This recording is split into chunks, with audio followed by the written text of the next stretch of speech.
గోకర్ణ క్షేత్రానికి ఒక ప్రత్యేకమైనటువంటి ప్రాధాన్యత ఒకటి ఉంది. గోకర్ణ క్షేత్రంలో మీరు ఏదైనా నూతిలో నీళ్లు తీసి పోసుకున్నారనుకోండి, అది తీర్థస్నానమే. మీరు గోకర్ణంలో ఎక్కడైనా ఓ చెరువులో స్నానం చేశారనుకోండి, అది తీర్థమే. గోకర్ణ క్షేత్రం మొత్తం మీద ఎక్కడైనా మీరు ఓ రాయి మీద పువ్వు వేశారనుకోండి, అది శివలింగమే. గోకర్ణ క్షేత్రానికి ఉన్న గొప్పతనం ఏమిటంటే, గోకర్ణ క్షేత్రమంతా శివలింగములే, గోకర్ణ క్షేత్రమంతా తీర్థములే. అందుకే కోటి తీర్థ క్షేత్రం అక్కడే ఉంది. అందుకే గోకర్ణ క్షేత్రంలోకి అసలు ప్రవేశించడం కానీ, గోకర్ణంలో ఉండడం కానీ, గోకర్ణంలో ఏదైనా నోము కానీ వ్రతం కానీ చెయ్యడం కానీ అంత తేలికైన విషయములు కాదు అంటారు. స్కాంద పురాణంలో గోకర్ణ క్షేత్ర మాహాత్మ్యము అని అసలు నిజంగా ఎన్ని విషయాలు చెప్తారో ఆ గోకర్ణ క్షేత్రం గురించి. నోటితో చెప్పడానికి కూడా అమ్మ బాబోయ్ మనం ఉచ్చరించద్దనిపిస్తుంది. అన్ని మహాపాపములు చేసింది ఒక స్త్రీ. చేసి అంధురాలైపోయింది, కుష్ఠవ్యాధి వచ్చేసింది, తినడానికి తిండి లేక గోకర్ణ క్షేత్రానికి వెళ్ళింది. కళ్ళు లేవు, ఎవరన్నా ఏదైనా తినేది వేస్తారేమో అని ఒక శివరాత్రి నాడు అక్కడ కూర్చుంది. అందుకే మనకి పెద్దలు ఒక మాట చెప్తారు, నీ జీవితంలో ఎప్పుడైనా 4 ఒక్కసారి దొరికితే నీ అంత ధన్యాత్ముడు లేడు అని చెప్తారు. 4 ఒక్కసారి దొరకాలి. 1, నువ్వు గోకర్ణం వెళ్ళాలి అసలు. 2, నీవు మారేడు జలములను చేత్తో పుచ్చుకోవాలి. 3, నీకక్కడ శివలింగం ఏ రాయైనా శివలింగమే, ఓ శివలింగంగా నువ్వు అక్కడ భావన చెయ్యాలి. లేకపోతే అక్కడ ఉన్నటువంటి స్వామికి మహాబలేశ్వరుడని పేరు, మహాబలేశ్వర దర్శనం చెయ్యాలి. నీ అదృష్టమైతే అది కృష్ణ చతుర్దశి అయి ఉండాలి. అంటే మాస శివరాత్రి కానీ మహాశివరాత్రి కానీ అయి ఉండాలి. ఈ 4 కానీ ఎప్పుడైనా జీవితంలో దొరికితే వాడు ఈ మారేడు దళాన్ని గోకర్ణంలో ఒక రాయి మీద వేసినా వాడు మోక్షాన్ని పొందేస్తాడు. ఇన్ని పాపములు చేసిన వాడు కానివాడు, అంటే చెయ్యమని నా ఉద్దేశ్యం కాదు, కానీ గోకర్ణ క్షేత్రం అంత గొప్పది. అక్కడ సముద్ర స్నానం 365 రోజులు సముద్ర స్నానమే అక్కడ.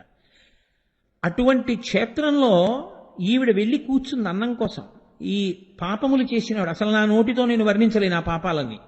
ఆవిడ కూర్చునుంటే ఒక ఆయన వెళ్ళిపోతూ ఆవిడ్ని చూశాడు.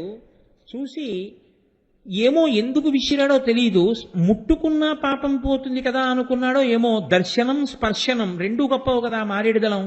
అందుకని ఒక మారేడు దళాల మాలను ఒక దాన్ని ఆవిడ ఒళ్ళోకి బారేశాడు. కంపు వచ్చేస్తోంది, ఒళ్ళు చీము నెత్తురు కారిపోతోంది, కుష్ఠరోగంతో ఉంది, కళ్ళు లేవు, వృద్ధురాలు, ఆకలి, ఏడుస్తోంది. దగ్గరికి వెళ్లకుండా మారేడు దళాల మాలిలా విసిరాడు. ఆ ఒళ్ళో వచ్చి పడితే ఆవిడనుకుంది అమ్మయ్యా తినేదేదో వేశారనుకుని గబగబా ఆర్తితో దాన్ని ఇలా తడువుకుని తీసి నోటి దగ్గర పెట్టుకుంది. ఆకులు అని తెలిసింది ఆవిడికి. ఇది ఏమిటి అని ముక్కుతో వాసన చూసింది. అది మారేడు దళాల మాల. ఎవడో ధూర్తుడు నాకు మారేడు దళాల మాల వేశాడు, ఇందుకు తినాలా కడుపు నిండాలా. ఆ రోజు ఆవిడ అదృష్టం ఏమిటంటే కృష్ణ చతుర్దశి, మాఘమాస కృష్ణ చతుర్దశి అంటే మహాశివరాత్రి. ఆవిడ ఈ మాలని తీసి విసిరి పారేసింది కోపంలో. ఆ విసిరేయడంలో అది వెళ్ళి ఆ పక్కన ఉన్నటువంటి ఓ శివలింగం మీదకి అలంకారంగా పడిపోయింది. ఈవిడ లేచి అన్నం కోసం పరితపించి అసలు ఆవిడ దగ్గరికి కూడా ఎవరూ రాకపోతే ఏడుస్తూ రాత్రల్లా నడుస్తూ జాగరణ చేస్తూ వెళ్ళిపోయింది, చచ్చిపోయింది. శివదూతలు వచ్చి ఆవిడని తీసుకెళ్ళిపోయింది. అప్పుడు అడిగారు ఒక ఆయన అందులో ప్రశ్న, ఇంత పాపిష్టిరాలే ఈవిడికి శివదూతలు వచ్చి శివపార్షదులు వచ్చి విమానం ఎలా ఎక్కించారని అడిగారు. మీరు తెలిసి ముట్టుకున్నా తెలియకుండా ముట్టుకున్నా నిప్పు నిప్పే, తెలిసి ముట్టుకున్నా తెలియకుండా ముట్టుకున్నా నీరు నీరే.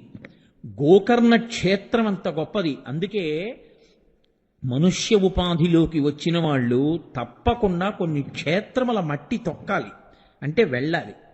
వెళ్ళకపోతే జీవుడు ఊపిరుండగా చేసుకోకపోతే ఎవరు ఉద్ధరిస్తారు? వెళ్ళాలి తప్పకుండా కొన్ని క్షేత్రాలకి. కాబట్టి అటువంటి గోకర్ణ క్షేత్రంలో నీవు తపస్సు చేస్తే ఏ కోరిక సామాన్యమైంది కాదు, ఆకాశగంగని తీసుకురావాలి, చతుర్ముఖ బ్రహ్మగారి అనుగ్రహం కలగాలి. కాబట్టి గోకర్ణంలో తపస్సు చెయ్యి. ఇప్పుడు ఆయన గోకర్ణం వెళ్ళాడు. కోరిక చాలా తీవ్రమైంది కాబట్టి ఉగ్రమైన తపస్సు చేశాడు. ఊర్ధ్వబాహు పంచతప మాసాహారో జితేంద్రియ తస్య వర్ష సహస్రాణి ఘోరే తపసి తిష్ఠిత. ఆయన ఊర్ధ్వబాహు, రెండు చేతులు పైకెత్తి నించున్నాడు. పంచతపః, పంచతపః అంటే ఇటు వెనక రెండు పక్కల అగ్నిహోత్రాన్ని పెట్టుకుంటారు. వాటి సెగ తగులుతూ ఉంటుంది. రెండు కన్నులు ముయ్యకుండా సూర్యుడి వంక అలా చూస్తూ ఉంటారు. ఎంత బాధ కళ్ళకి. 4 అగ్నిహోత్రముల మధ్యలో కేవలం బొటనవేళ్ల మీద నిలబడి సూర్యుడి వంక చూస్తూ అలా నెలకి ఒక్కసారి మాత్రమే ఆహారమును తీసుకుంటూ తర్శ్య వర్ష సహస్రాణి 1000 ఏళ్లు తపస్సు చేశాడు. అరుణాచలం మహోత్కృష్ట ప్రదేశం, గోకర్ణం మహాద్భుత ప్రదేశం. అందులోకి రావాలి అంటే ఈశ్వర శాసనం లేకుండా లోపలికి రాలేరు మీరు. ఆయన అనుగ్రహిస్తేనే లోపలికి వెడతారు. ఇప్పుడు మీకు పాపం ఉందనుకోండి, చాలా పెద్ద పాపం, ఈశ్వరుడు లోపలికి రానివ్వడు. ఆ పాపం ఏం చేస్తుందంటే ప్రతిబంధకంగా అడ్డొస్తుంది. అడ్డొచ్చి ఏదో కారణం చెప్పించి వెనక్కి వెళ్ళిపోయేటట్టు చేస్తుంది. ఏదో ఫోన్ వస్తుంది, ఆయన ఇంక వెళ్ళకూడదు యాత్రకి, ఆయన వెనక్కి వెళ్ళిపోతాడు. అంటే పాపము ప్రతిబంధకంగా వచ్చేసింది. ఇలా రాకుండా ఈశ్వరుడికి దగ్గరవ్వాలి అంటే తీర్థయాత్రకి వెళ్లే ముందు ఏది చూసి నమస్కరిస్తారో తెలుసా అండి? కపర్ది కపర్ది కపర్ది అని 3 మార్లు చెప్పి ఈశ్వరుడి యొక్క జటాజూటం వంక చూస్తారు. అందుకే ఆయన పెద్ద కిరీటం పెట్టుకోడు. అసలు ఆ జటాజూటమే అంత పవిత్రం. ఒక్కసారి ఆ జటాజూటం వంక చూసి ఆ చంద్రవంక, అందులోంచి పడుతున్న గంగ మీరు చూశారనుకోండి, అలా చూసి ఒక నమస్కారం చేశారనుకోండి, అది అశౌచమును పాపమును విరగగొట్టగలిగినటువంటి స్థితిని గంగ దేనివల్ల పొందింది అంటే ఆయన తలకి తగలడం వల్ల పొందింది. గంగ పాపములను ఎందుకు తీస్తుందంటే ఆయన తలకి తగిలింది. తగలడం వల్ల లోకము యొక్క పాపములను, ఒకళ్ళవి ఇద్దరివి కావు, కొన్ని కోట్ల కోట్ల కోట్ల మంది పాపములను గంగ తీయగలిగినటువంటి శక్తి పొందింది. ఇంత శక్తి గంగయే పొందితే అంత శక్తి ఎందులో నిబిడీకృతమైందని గుర్తు ఆ తలలో, ఆ జటాజూటంలో ఉంది. కాబట్టి ఇప్పుడు మీరు ఆ జటాజూటానికి నమస్కారం చేసి కపర్ది కపర్ది కపర్ది అనడము, లేకపోతే ఈ నామాలు ఉన్నటువంటి రుద్రాధ్యాయంతో వేదమంత్రంతో నమ కపర్దిని చవ్యుక్త కేశాయత నమ సహస్రాక్షాయత శతధన్వనీచ అంటూ శివాభిషేకం చేసి బయలుదేరారనుకోండి, అప్పుడు మీకు పాపము ప్రతిబంధకముగా వచ్చి మిమ్మల్ని ఈశ్వరుడి దగ్గరికి వెళ్లకుండా అడ్డగించేటటువంటి పాపము తొలగిపోతుంది, తీసేస్తుంది. తీసి మీరు ఈశ్వరుడి వైపుకు వెళ్ళగలిగేటట్టు చేస్తుంది. అంటే అంత శక్తివంతమైనటువంటి నామము లోకములో లోకులనందరినీ అనుగ్రహించగలిగినటువంటి జటాజూటము ఆయన యొక్క జటాజూటం. మీకు లోకంలో ఉండే పెద్ద ఇబ్బంది ఏమిటో తెలుసా అండి? వెంట్రుక తనంత తానుగా మహాపాపహేతువు. వెంట్రుకలు పెద్దలు ఆచమనం చేసి పరిశేచనం చేసి వారు పదార్థాన్ని తీసుకోవడం మొదలు పెడుతుంటే విస్తట్లో వెంట్రుక కనపడింది అనుకోండి, అంతకన్నా అన్యాయమైన విషయం ఇంకోటి లేదనమాట. వారు ఏం చేయాలంటే అసలు శాస్త్ర ప్రకారం అయితే వెంటనే ఉత్తరాపోసనం పట్టి వదిలిపెట్టేస్తారు. న్యాయంగా అయితే ఇక తినకూడదు. వెంట్రుక అంత పాపభూయిష్టమైనది. వెంట్రుక ఒకటి, గోరొకటి. అందుకే ఆభిచారిక క్రియల్లో వాడుతుంటారు అరికాలు, మన్ను వీటిని. కాబట్టి ఈ వెంట్రుక, గోరు ఈ రెండు కూడా అశౌచమునకు నిలయములు. అందుకే వెంట్రుకలు ఇంట్లో ఉండకుండా తీసేయండి, వెంట్రుకలు తీసేయండి అంటారు. లోకంలో బాగా నల్లగా పొడుగ్గా ఉన్నటువంటి జడ ఉందనుకోండి, అది మోహమును కల్పిస్తుంది. కాబట్టి వెంట్రుకలను కానీ వెంట్రుకల సముదాయమును కానీ ఎప్పుడూ కూడా పుణ్యహేతువులుగా చెప్పరు.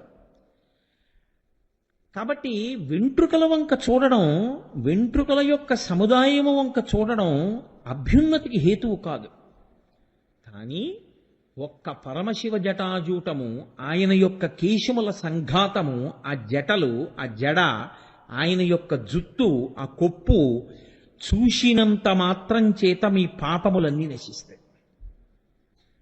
పైగా మీకు ఇంకొక గమ్మత్తు ఏమిటో తెలుసా అండి? అమ్మవారి జుత్తు మీరు దర్శనం చేస్తే అజ్ఞానం పోతుంది. కానీ అమ్మవారి కబరీబంధం కానీ అమ్మవారి జుత్తు కానీ కనపడవు. ఎందుకని అంటే కబరీబంధం ఎక్కడ వేసుకుంటుంది? వెనక వేసుకుంటుంది కొప్పు. ఈ కొప్పు వెనక్కు ఉంటుంది. మీరు అమ్మవారి గుళ్ళో అమ్మవారి వెనక్కి వెళ్ళి చూడడానికి ఉండదు. రెండు, ఆవిడ కిరీట ధారణ చేస్తుంది, ఆ కిరీటంలోకి వెళ్ళిపోతుంది కొప్పు. అందుకని ఒక్క ధ్యానంలో తప్ప కొప్పు కనపడదు.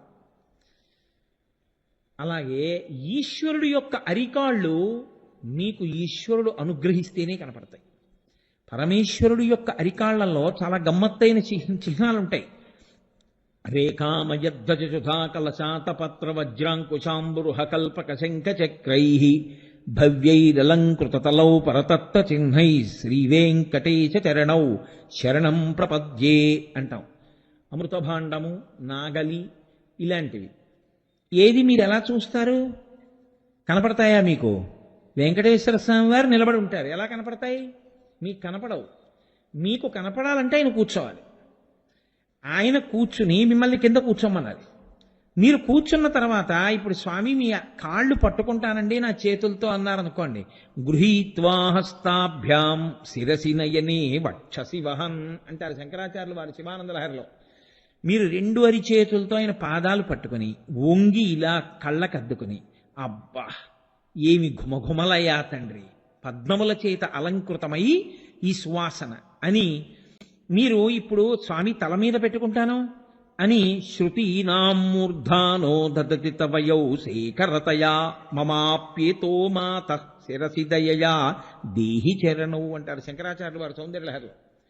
తల మీద పెట్టుకోవడానికి ఇమ్మని అడగాలి, పెట్టుకో అన్నదనుకోండి అమ్మవారో అయ్యవారో ఏ వెంకటేశ్వరుడో, అప్పుడు మీరు మీ తల కింద పెట్టి ఆయన పాదములను మీ తల మీద పెట్టుకోవాలి. పెట్టుకునేటప్పుడు మీరు ఇలా కిందకి చూస్తే అప్పుడు కనపడతాయి ఆ రేఖలు. అందుకే అవి ఎప్పుడు కనపడతాయి?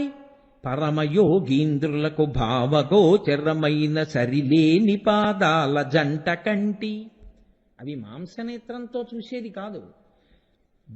బాగా యోగమునందు నిలబడగలిగినటువంటి ప్రజ్ఞ కలిగినటువంటి యోగీంద్రులు మాత్రమే అరికాళ్ళు చూడగలరు. కాబట్టి అజ్ఞానదాహకత్వం చేసేటటువంటి అమ్మవారి యొక్క కబరీబంధం గాని ధునోతుద్భాంతం నస్తులిత దళితేందీవరవనం అంటారు శంకరాచార్యులు వారి సౌందర్యలహరిలో. అమ్మవారి కబరీబంధం అజ్ఞానాన్ని తీసేస్తుంది, కనపడదు. మీకొక్క ధ్యానంలోనే కనపడుతుంది. పరమేశ్వరుడు శ్రీ మహావిష్ణువు యొక్క పాదములలో ఉండేటటువంటి ముద్రలు ఒక్క ధ్యానములోనే కనపడతాయి. సమస్త పాపములను తొలగతోయగలిగినటువంటి పరమశివుని యొక్క జటాజూటం ఒక్కటే మీకు ఎప్పుడు కావాలంటే అప్పుడు కనపడదు. ఎందుకంటే అది ఆయన వెనక్కి వేసుకోడు, వెనక్కి వేసుకునే కొప్పు కాదు, అది ఆయన పైకి కట్టుకుంటాడు ఇలా జటాజూటాన్ని. రెండు, ఆయన ఆ జటాజూటం ములిగిపోయేటటువంటి కిరీట ధారణ చెయ్యడు. అంత పెద్ద కిరీటం పెట్టి కూర్చోడు పరమేశ్వరుడు, ఎప్పుడు జటాజూటమే ఆయన కిరీటం. కాబట్టి ఇప్పుడు జటాజూటం ఎదురుగుండా కనపడుతూ ఉంటుంది. ఇప్పుడు ఆ జటాజూటం వంక మీరు రోజు అలా ఒక్కసారి బాగా చూస్తూ కపర్ది కపర్ది కపర్ది జటాధర జటాధర చంద్రశేఖర అని ఆ చంద్రవంక చూసి చంద్రశేఖర, ఆ గంగ చూసి గంగాధర గంగాధర, ఇలా ఎందుకు ఉండాలి ఆయన? అలా ఉంటే కదా మీరు చూడగలుగుతున్నారు. ఆయన పెద్ద కిరీటం చేయించి పెట్టేసుకుంటే అయిపోయింది, అంతే, మీకు నాకు అవకాశం పోయింది. కాబట్టి కృపానిధి మనయందు కృపతో ఆయన తన జటాజూటాన్ని చూపిస్తున్నాడు. లోకములో పనికి వచ్చే వెంట్రుక అంటూ ఉంటే ఒక్క ఏనుగుదే. ఏనుగు వెంట్రుక మాత్రం దృష్టి దోషం కూడా తగలనివ్వాలి. అందుకని ఏనుగు వెంట్రుక లోపల పెట్టి పైన రాయి పెట్టి ఉంగరం చేసి పిల్లలకు పెడతారు దృష్టి దోషం తగలకుండా. ఏనుగు వెంట్రుక శక్తి ఉంది తప్ప లోకంలో ఇంకా ఏ వెంట్రుకకి కూడా పవిత్రమై మీకు ఉపకారము చేయగలిగినటువంటి వెంట్రుకలు కలిగి ఉండవు. ఏ చామరీ మృగం లాంటి దాన్నో పక్కన పెట్టండి. కానీ పరమశివుని యొక్క కేశపాశము, ఆ జటాజూటము పాపములనే తీయగలిగినటువంటి శక్తి కలిగినది. కాబట్టి ఆయన కపర్ది. ఇప్పుడు ఇన్ని నామములు అందులోకి కలుస్తున్నాయి. కపర్ది, జటాధర, గంగాధర, కృపానిధి వ్యోమకేశ, ఆకాశమంత జటాజూటం ఉన్నవాడు. ఇప్పుడు ఇటువంటి పరమేశ్వరుడు గంగని ధరించినాడు. ధరించడము అన్న మాటకు అర్థం ఏమిటి? పట్టుకుని ఉండుట అని. ఇప్పుడు నేను దీన్ని ధరించాను అన్నాను అనుకోండి, ఇది నా నుంచి జారి పడిపోతుంది అనుకోండి, అప్పుడు నేను ధరించానన్న మాట అన్నాం. ఎందుకంటే ఇది జారి కింద పడిపోయింది అనుకోండి, నేను 2 అడుగులు వేసేటప్పటికి ఈ లాల్చీ జారి కింద పడిపోయింది అనుకోండి, ఇంక నేను ధరించడం ఏమిటి? దాన్ని ధరించానన్నాం. నేను ఒకసారి ధరించి ఇంక నేను దాని గురించి పట్టించుకోకుండా నేను వెళ్ళిపోతుంటే నాతో పాటు అది వచ్చేయాలి. నేను మళ్ళీ ప్రయత్నపూర్వకంగా దాన్ని తీసి పక్కన పెట్టేస్తేనే అది వదలాలి నన్ను, తప్ప అది నన్ను వదిలి చేయడేసే స్వతంత్రత దానికి ఉండకూడదు. అలా అయితే ధరించాను అంటారు. దాన్ని ధరించాడండి ఆయన. బట్టలు ధరించాడు, పుష్పమాల ధరించాడు. ఆయన గంగను ధరించాడు, గంగాధరుడు. ఎలా కుదురుతుంది? ఎక్కడ ధరించాడు? వెంట్రుకలలో ధరించాడు. మీరు బాగా గమనించండి, వెంట్రుకలలో నీరు పట్టుట దుస్సాధ్యము, ఎవ్వరూ పట్టలేరు. అథవా నేను పట్టుకుంటానండి, నాకు చాలా పెద్ద జుట్టు ఉంది, దాన్ని ఏదో చుట్టూ పెద్ద అట్టహాసంగా కట్టేస్తాను, చిన్న కన్నం పెడతాను. ఎన్ని పడతావు? ఓ చెంబుడు పడతావు. ఆయన దేన్ని పట్టాడు? ఆకాశ గంగనంతటి పట్టేశాడు. ఎన్నాళ్ళు పట్టాడు? కొన్ని సంవత్సరములు పట్టేశాడు. అలా ఇది సాధ్యమా ఎవరికైనా? పైగా ఇప్పుడు ఆ పడిపోతున్న గంగ ఏమైంది? కదలిక లేకుండా అలా ఉండిపోలేదు. గంగ అంటే నీటికి ఒక లక్షణం ఉంటుంది, ఎప్పుడు పల్లాన్ని వెతుక్కుంటుంది, బయటికి వెళ్ళిపోయే మార్గాన్ని వెతుక్కుంటుంది. ఎందుకని ఆవిడ పడ్డం ఆకాశం మించి పడింది, పడింది శివుడి జటాజూటంలో పడింది, అక్కడి నుంచి కింద పడిపోవాలి, పాతాళానికి వెళ్ళిపోవాలి ఆవిడ. కానీ ఇబ్బంది ఎక్కడొచ్చిందో తెలుసా అండి? కొన్ని సంవత్సరముల పాటు అలా ప్రవహిస్తూనే ఉంది ఆవిడ. ఎక్కడ? ఆ జటాజూటంలోనే. ఇంత నీరంటే అది ఎంత నీరు అలా పడింది అని మీరు అనుకుంటున్నారో అంత అనుకోవడమే, దానికి లెక్కేం లేదు. ఇప్పుడు నీరు పడుతోంది, జటాజూటము అలాగే ఉంది. ఎన్ని సంవత్సరములు పడినా దానికి బయటికి వెళ్ళడానికి దారి లేదు. అలా గంగని పట్టగలిగినంత జటాజూటం ఉన్నవాడు లోకంలో ఇంకొకడు లేడు అసలు. ఇప్పుడు ఆయన జటాజూటానికి అంత శక్తి ఉంటే ఆయన శక్తి ఎలా ఉంటుంది? ఇప్పుడు ఆయన శరీరావయములు అంగ ప్రత్యంగముల యొక్క శక్తి ఎలా ఉంటుంది? ఆయన ఎలా ఉంటాడు? అటువంటి వాడు నీళ్లు పట్టడానికి ఒప్పుకోవలసిన అవసరం ఏంటి జటలో? అది గంగాధర అంటే తాను పట్టగలడు, అట్టె పెట్టగలడు, తాను వదలాలనుకుంటేనే వదలగలడు. ఇప్పుడు పట్టడం వల్ల వదలడం వల్ల ప్రయోజనం ఎవరికి కలిగింది? పట్టడం వల్ల వదలడం వల్ల అహంకారం ఎవరికి వదిలింది? మీరు ఒక్కసారి ఆలోచించండి. గంగాధర నామం ప్రారంభం దేంతో మొదలంటే, ఒక వంశంలో పుట్టి చాలా దుడుకుతనంతో ప్రవర్తించి చనిపోయిన వాళ్ళు ఉన్నతగతులు పొందడం కోసమని చెప్పి అవతరించడానికి ప్రారంభమైనటువంటి గంగా అవతరణ కథ ఎవరి దగ్గర పూర్తయిందంటే, మొత్తం లోకంలో పుట్టినటువంటి సమస్త జనావళికి ఉపకారం చేయడం దగ్గర పూర్తయింది. అంటే ఇంకా ఇంత స్థాయిలో ఉపకారం చెయ్యగలిగినటువంటి వాడు ఇంకొకడు ఉంటాడా? ఈశ్వరుడు తప్ప. ఇది ఆయన గొప్పతనం. ఇప్పుడు మీరు ఆ కోణంలో అవతరించే ప్రయత్నం చేయండి. ఇంకింతకన్నా నేను ఎక్కువ సమయం తీసుకోవడం కుదరదు. ఒకానొకప్పుడు ఇక్ష్వాకు వంశంలో సగర చక్రవర్తి, ఆయన పేరు సగరుడు. ఎందుకంటే ఆయన పుట్టుకే విషంతో పుట్టారు. ఆయన అలా అనుగ్రహించారు. ఒక సవతి తల్లి ఆ పిల్లవాడు అమ్మ కడుపులో ఉండగా విషం పెట్టింది అతన్ని చంపేయాలని. కానీ ఆ తల్లి వెళ్ళి ప్రార్థన చేస్తే, నీకేం భయం లేదులే అమ్మా, నీ కొడుకు విషంతో పుట్టేస్తాడు, వాడిని ఏం చేయది విషమని వరం ఇచ్చారు ఋషులు.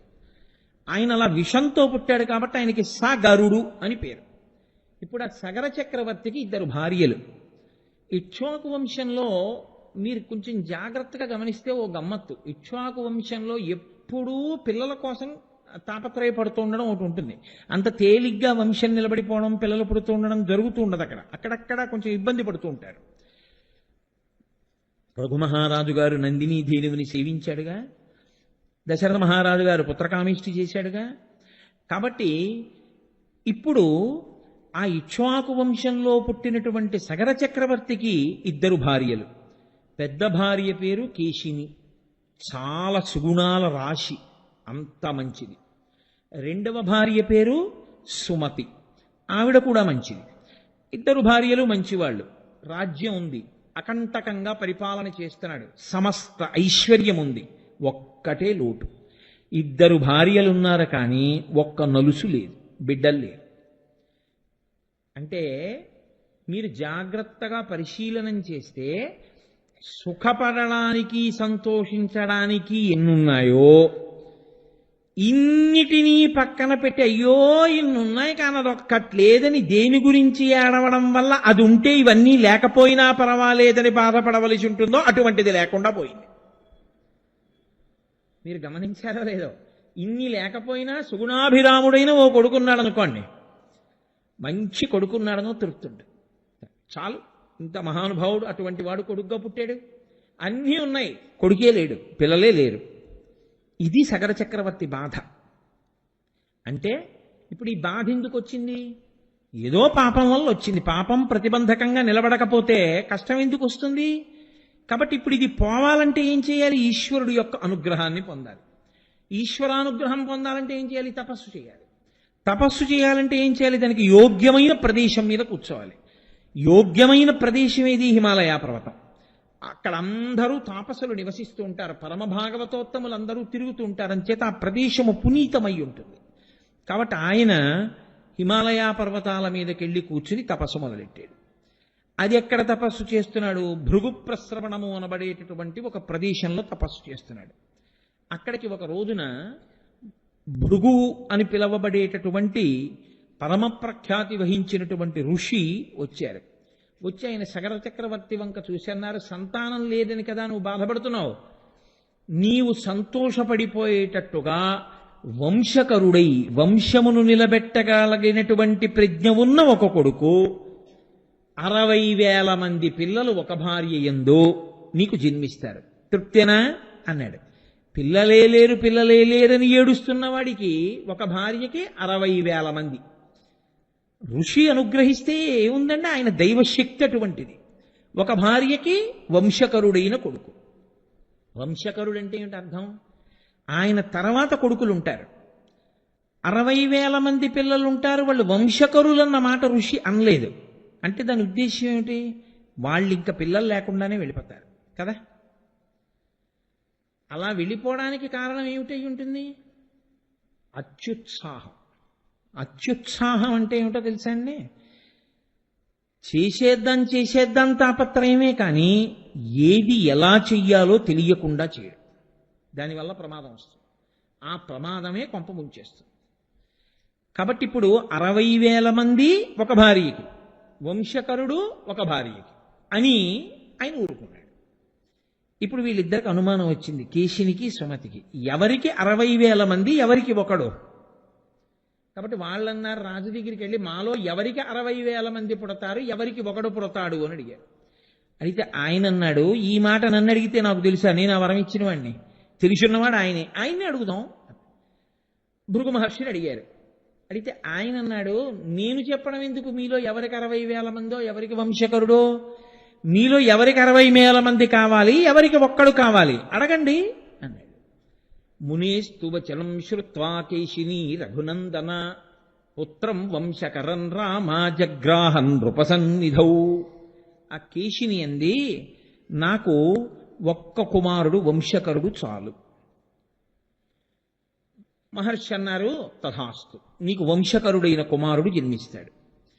ఇప్పుడు సుమతి వంక చూసి ఈమె కూడా నాకు వద్దండి 60,000 మంది, నాకు ఒక్కడే కావాలందనుకోండి, అప్పుడు మళ్ళీ కథ జటిలం అవుతుంది. కానీ ఆవిడంది, మహర్షి వచనం శ్రుత్వా, ఆయన చెప్పినటువంటి మాటను విని, సుపర్ణ భగినీ తథా షష్ఠిం పుత్ర సహస్రాణి సుపర్ణ భగినీ తథా మహోత్సాహన్ కీర్తిమతో జగ్రాహన్ సుమతి సుతాన్. 60,000 మంది పిల్లలు, మహోత్సాహం, అత్యుత్సాహం ఉన్నవాళ్ళు, మంచి కీర్తి లోకంలో శాశ్వతంగా వాళ్ళ పేరు జ్ఞాపకం ఉండిపోయేటట్టుగా చెయ్యగలిగినటువంటి వాళ్ళు నాకు కావాలి. ఆయన అన్నాడు తథాస్తు. గొడవ లేదుగా, నేను ఎలా అన్నానో అలాగే అడిగారు మీరిద్దరు, ఇంక ఇబ్బంది ఏముంది, అలా పొందుతారు, వెళ్ళండి అన్నాడు. రాజు సంతోషంగా ఇద్దరు భార్యల్ని తీసుకుని ఇంటికి వచ్చేసాడు. పెద్ద భార్య సుమతికి ఒక కుమారుడు పుట్టాడు, కేశినికి. పెద్ద భార్య కేశినికి ఒక కుమారుడు పుట్టాడు. ఆయనకి అసమంజసుడు అని నామకరణం చేశాడు.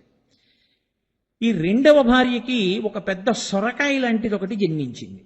ఇప్పుడు ఈ సొరకాయ బయటికి వచ్చిన తర్వాత పగిలింది. అందులో 60,000 మంది పిల్లలు, చిన్ని చిన్ని చిన్ని చిన్ని చిన్ని చిన్ని పిల్లలు. చూడండి, లింగంలో సహస్రలింగం అని ఉంటుంది, ఆ లింగంలోనే 1000 లింగాలు ఉంటాయి. అలా సొరకాయలో 60,000 పిండములు ఉన్నాయి. ఇప్పుడు ఈ 60,000 పిండాల్ని కూడా నీటి పాత్రలో పెట్టి దాదులు పెంచి పెద్ద చేశారు. 60,000 మంది పిల్లలు పెద్దవాళ్ళై బయటకు వచ్చారు. ఇప్పుడు చూడండి, ప్రిమిచ్యూర్ బర్త్ అని చెప్పి ఏదో 7వ నెలలో పుట్టేసినటువంటి పిల్లల్ని అమ్మ కడుపు ఎలా ఉంటుందో అటువంటి వాతావరణంలో పెంచగలిగినటువంటి సాంకేతిక పరిజ్ఞానం ఇప్పుడు వచ్చింది. ఆ రోజుల్లో తపశ్శక్తితో ఆయుర్వేదంతో అటువంటి సిద్ధిని వాళ్ళు పొందారు. కాబట్టి 60,000 మంది పిల్లల్ని నీటి కుండల్లో పెట్టి పెంచి దాదులు పెద్ద చేశారు. 60,000 మంది సుమతి యొక్క బిడ్డలు, అసమంజసుడు కేశిని యొక్క కుమారుడు. ఈ 60,000 మంది పేర్లేమి అని అడిగారనుకోండి, ఎందుకు వచ్చిన ఇబ్బంది ఇదంతా అని ఏం చేశారంటే, 30 రోజులు 60,000 మంది పిల్లల పేర్లు చెప్తే వచ్చే ఉపయోగం ఏముందో పుస్తకం పట్టుకుని సగరులు అని అన్నారు. సగర చక్రవర్తి కుమారులు కాబట్టి వాళ్ళకి సగరులు. అంటే సగరులేనా, అసమంజసుడు కూడా సగరుల్లో ఒకడే, ఎందుకంటే సగర చక్రవర్తి కొడుకే. కానీ 60,000 మందికి సగరులని పేరు. ఇప్పుడు ఆ 60,000 మంది పెరుగుతున్నారు, అసమంజసుడు పెరుగుతున్నాడు. ఈ అసమంజసుడికి ఒక లక్షణం ఉండేది. వీడు సాయంకాలం అయ్యేటప్పటికీ అయోధ్యానగరం ఆవలి ఒడ్డున ఉన్నటువంటి సరయూ నది దగ్గరికి వెళ్ళి పిల్లలందరినీ ఆడుకోవడానికి రెండిని పిలిచేవాడు. రాజుగారి కొడుకుతో ఆడుకోవడం అంటే సరదా కదూ. అందరూ ఊళ్ళో ఉన్న పిల్లలందరూ వచ్చేవాడు. ఈ పిల్లలందరినీ తీసుకెళ్లి వాడు ఏం చేసేవాడంటే నీళ్లలోకి విసిరేసేవాడు. విసిరేస్తే ఆ పిల్లలు నీళ్లలోంచి తప్పుకొని బయటికి వద్దామంటే వాళ్ళు రావడానికి వీలు లేకుండా రాళ్ళు వేసి కొట్టేవాడు. కొడితే వాళ్ళు పాపం పైకి రాలేక ఆ నీళ్లలో కొట్టుకుపోయేవాడు. రోజు అలా కొంతమంది పిల్లలు కొట్టుకుపోవడం, వాడు సంతోషంగా ఇంటికి వచ్చేయడం. ఏవం పాప సమాచార సజ్జన ప్రతిపాదక పౌరాణామహితో యుక్తో పుత్రో నిర్వాసిత పురాం. మహారాజుకి వెళ్ళి చెప్పారు, అయ్యా నీ కొడుకు ఇలా చేస్తున్నాడు, పిల్లల్ని చంపేస్తున్నాడు. ఆ రోజుల్లో రాజులు అటువంటి వాళ్ళు, వాళ్ళకి పుత్రమిత్ర భేదం కానీ లేకపోతే పుత్ర శత్రుభేదం కానీ వాళ్ళకి ఏం లేవు. లోకమునకు అపకారం చేస్తున్నాడు కాబట్టి పిల్లవాడు ఉండడానికి వీల్లేదు ఊళ్ళో. కాబట్టి రాజ్య బహిష్కారం విధించాడు సగర చక్రవర్తి. పుట్టిన కొడుకు అసమంజసుడు రాజ్యాన్ని విడిచిపెట్టి అడవులకు వెళ్ళిపోయాడు. ఆ అడవులకు వెళ్ళిపోయేటప్పటికే అసమంజసుడికి ఒక కొడుకున్నాడు. ఆయన పేరు అంశుమంతుడు. ఇప్పుడు ఆ అంశుమంతుడు సగర చక్రవర్తి దగ్గర ఉన్నాడు. చాలా కాలం అయిపోయిన తర్వాత సగర చక్రవర్తి అశ్వమేధయాగం చేస్తున్నాడు. గుర్రాన్ని విడిచిపెట్టారు. అశ్వమేధయాగంలో గుర్రాన్ని విడిచిపెడతారు కదండి, మరి అందులో గుర్రాన్ని విడిచిపెట్టారు. దానికి అంశుమంతుణ్ణి కాపలాగా పెట్టి ఆ గుర్రాన్ని పంపించాడు. దేవేంద్రుడు ఆ గుర్రాన్ని అపహరించాడు. ఎవరి రూపంలో అపహరించాడు? ఇంద్రుడిగా అపహరించలేదు. రాక్షసీంతనుమాస్తాయ యజ్ఞీయాశ్వమపాహరత్. రాక్షసుడి వేషంలో ఎత్తుకుపోయాడు. ఎత్తుకుపోతే గుర్రం కనపడలేదు. వెతికాడు వెతికాడు వెతికాడు వెతికాడు, గుర్రం లేదు. తిరిగి వచ్చేసాడు అంశుమంతుడు. వచ్చేసి అన్నాడు, తాతగారండి, మరి అసమంజసుడు కొడుకు కదా, సగర చక్రవర్తి తాతగారు అవుతారు. తాతగారు నాకు గుర్రం కనపడలేదండి, ఎవరో ఎత్తుకుపోయారు, ఒక రాక్షసుడు అన్నాడు. అంటే సగర చక్రవర్తి అన్నాడు, వేదం చదువుకున్నటువంటి ఇంతమంది నిష్ఠాగరిష్ఠులైనటువంటి మహాభక్తులైన ఋషులు ఇంతమంది ఇక్కడ ఉండగా రాక్షసులు రాలేరు. కాబట్టి ఇది ఎవరో కావాలని చేసిన పని. ఇది తెలుసుకోవాలి అంటే ఇప్పుడు భూమండలం అంతా వెతకాలి. భూమండలం అంతా వెతికేయాలంటే నువ్వు కూర్చోరా, నా కొడుకులు ఉన్నారుగా, 60,000 మంది సగరులు ఉన్నారుగా, సుమతి కొడుకులు అని వాళ్ళని పిలిచాడు. పిలిచి ఆయన అన్నాడు, యోజనాయామ విస్తారమేకైకో ధరణీతలం వివిధ పురుష వ్యాఘ్ర వజ్రస్పర్శ సమైర్నకై అన్నాడు. మీ గోళ్ళు వజ్రములతో సమానంగా ఉంటాయి, అంత పదునుగా ఉంటాయి. ఈ భూమిని అంతటినీ మీరు పంచేసుకోండి, ఒక్కొక్కడు ఒక్కొక్క యోజనం తీసుకోండి. 60,000 మంది ఉన్నారు కదా, 60,000 యోజనాలు తీసేసుకోండి. తీసేసుకుని గోళ్ల వజ్రములతో సమానమైన గోళ్లతో భూమిని అంతటినీ గోతులు పెట్టేయండి. పెట్టేసి పాతాళం వరకు వెళ్ళిపోండి. వెళ్ళిపోయి ఎక్కడ ఉందో గుర్రం వెతికి తీసుకురండి. ఎందుకనంటే నేను లేవకూడదు పీటల మించి, దీక్షలో ఉన్నాను. దీక్ష అంటే నియమం అది. దీక్షాంతర్గత నియమం ఏమిటో తెలుసా అండి? పూజకి కూర్చుంటే ఇక మాట్లాడడం కానీ లేవడం కానీ ఏమీ చేయకూడదు. అలా ఉండకుండా దీక్ష తీసుకుని దీక్ష చేస్తే అదంతా దీక్షాభంగమే. కాబట్టి నేను లేవకూడదు పీటల మించి. అలా లేస్తే అరిష్టం జరుగుతుంది. కాబట్టి నేను లేచి వెళ్ళకూడదు. మీరు వెళ్ళి పట్టరండి గుర్రాన్ని, 60,000 మంది వెళ్ళండి అన్నాడు. అంటే ఇప్పుడు 60,000 మంది బయలుదేరారు.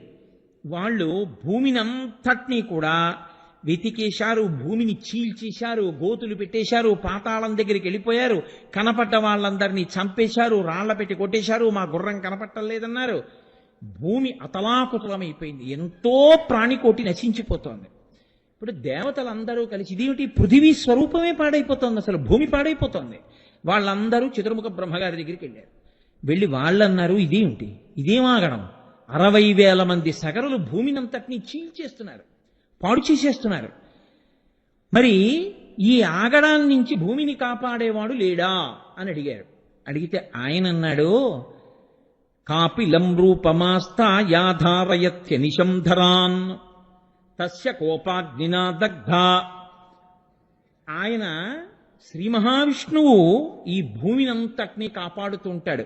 ఆయన వసుదేవుడు, ఆయనది భూమి, ఆయనదైన ఈ భూమిని ఆయనే రక్షించుకుంటుంటాడు.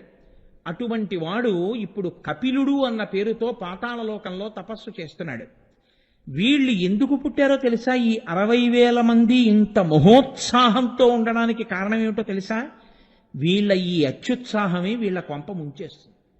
కాబట్టి వీళ్ళందరూ కూడా కాపిలం రూపమాస్తా యాధారయత్యనిశం ధరాన్, కపిల రూపంలో ఉన్నటువంటి శ్రీ మహావిష్ణువు తన భూమిని తానే రక్షించుకోవడానికి ఆయనే వీళ్ళని చంపేస్తాడు.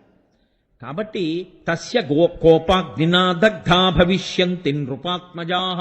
మీరేం బెంగ పెట్టుకోకండిరా, మీరు వెళ్ళి వాళ్ళని ఆపుదామని ప్రయత్నం చేయకండి. ఆయనకి కోపం వచ్చేటట్టు చేస్తారు వీళ్ళు ఈ ఉత్సాహంలో. ఆయనకు ఒకనాడు కోపం వస్తుంది. కోపం వస్తే ఆయనకి ఏం ఆయుధం పట్టుకోక్కర్లేదు, ఆయన ఒక్క హుంకారం చేస్తాడు అంతే, ఈ 60,000 మంది చచ్చిపోతారు. కాబట్టి మీరు భయపడకండి, మీరు వెళ్ళిపోండి అన్నాడు. ఇప్పుడు వీళ్ళు అంతా వెతికారు, కనపడలేదు. మళ్ళీ వెళ్ళారు తండ్రి దగ్గరికి. నాన్నగారు, 60,000 యోజనముల కింద పంచుకొని భూమిని అంతటినీ గోతులు పెట్టి చూశాం, మాకు కనపడలేదు గుర్రం అన్నాడు. ఆయన అన్నాడు, కనపడకపోతే నేను పీటల మించి ఎలా లేస్తాను యజ్ఞంలో? నేను కానీ లేచిపోయాను, ఇక గుర్రం కనబట్టలేదని పోయినట్టే దీక్ష. దీక్ష కాని పాడు చేసుకున్నావో ఉగ్రమైన ఫలితములు వస్తాయి. దీక్షా స్వీకారం ఎంత గొప్పదో దీక్షని నియమం పాటించడం అంత ముఖ్యం. కాబట్టి ఇప్పుడు వ్యతిరిక్త ఫలితాలు వస్తాయి. కాబట్టి నేను లేవకూడదు. మీరేం చేస్తారంటే పెట్టిన గోతుల్లోంచి పాతాళం వరకు వెళ్ళిపోండి. వెళ్ళిపోతే కింది లోకాల్లో ఉన్నా సరే గుర్రం కనపడాలి కదా, వెళ్ళండి అన్నాడు. వీళ్ళు మళ్ళీ 60,000 మంది బయలుదేరారు. బయలుదేరి ఇప్పుడు వాళ్ళు భూమికి పెట్టినటువంటి గోతుల్లోంచి పాతాళ లోకంలోకి వెళ్ళిపోయారు. అంటే అక్కడ వరకు తవ్వేశారు. 60,000 మంది తూర్పు దిక్కుకు వెళ్ళారు. దిశా గజం విరూపాక్షం ధారయంతం మహీతలం. అక్కడ ఒక పెద్ద ఏనుగు ఒకటి నిలబడింది తూర్పు దిక్కున. దాని కుంభస్థలం మీద భూమి ఆని ఉంది. ఆ ఏనుక్కి విరూపాక్షము అని పేరు. దిగ్గజములు అంటామేం మనం, భూమిని అన్ని దిక్కుల్లోనూ మోస్తూ ఉంటాయి. వాళ్ళ ఏనుగు దగ్గరికి వెళ్ళి ప్రదక్షిణం చేసి నమస్కారం చేశారు.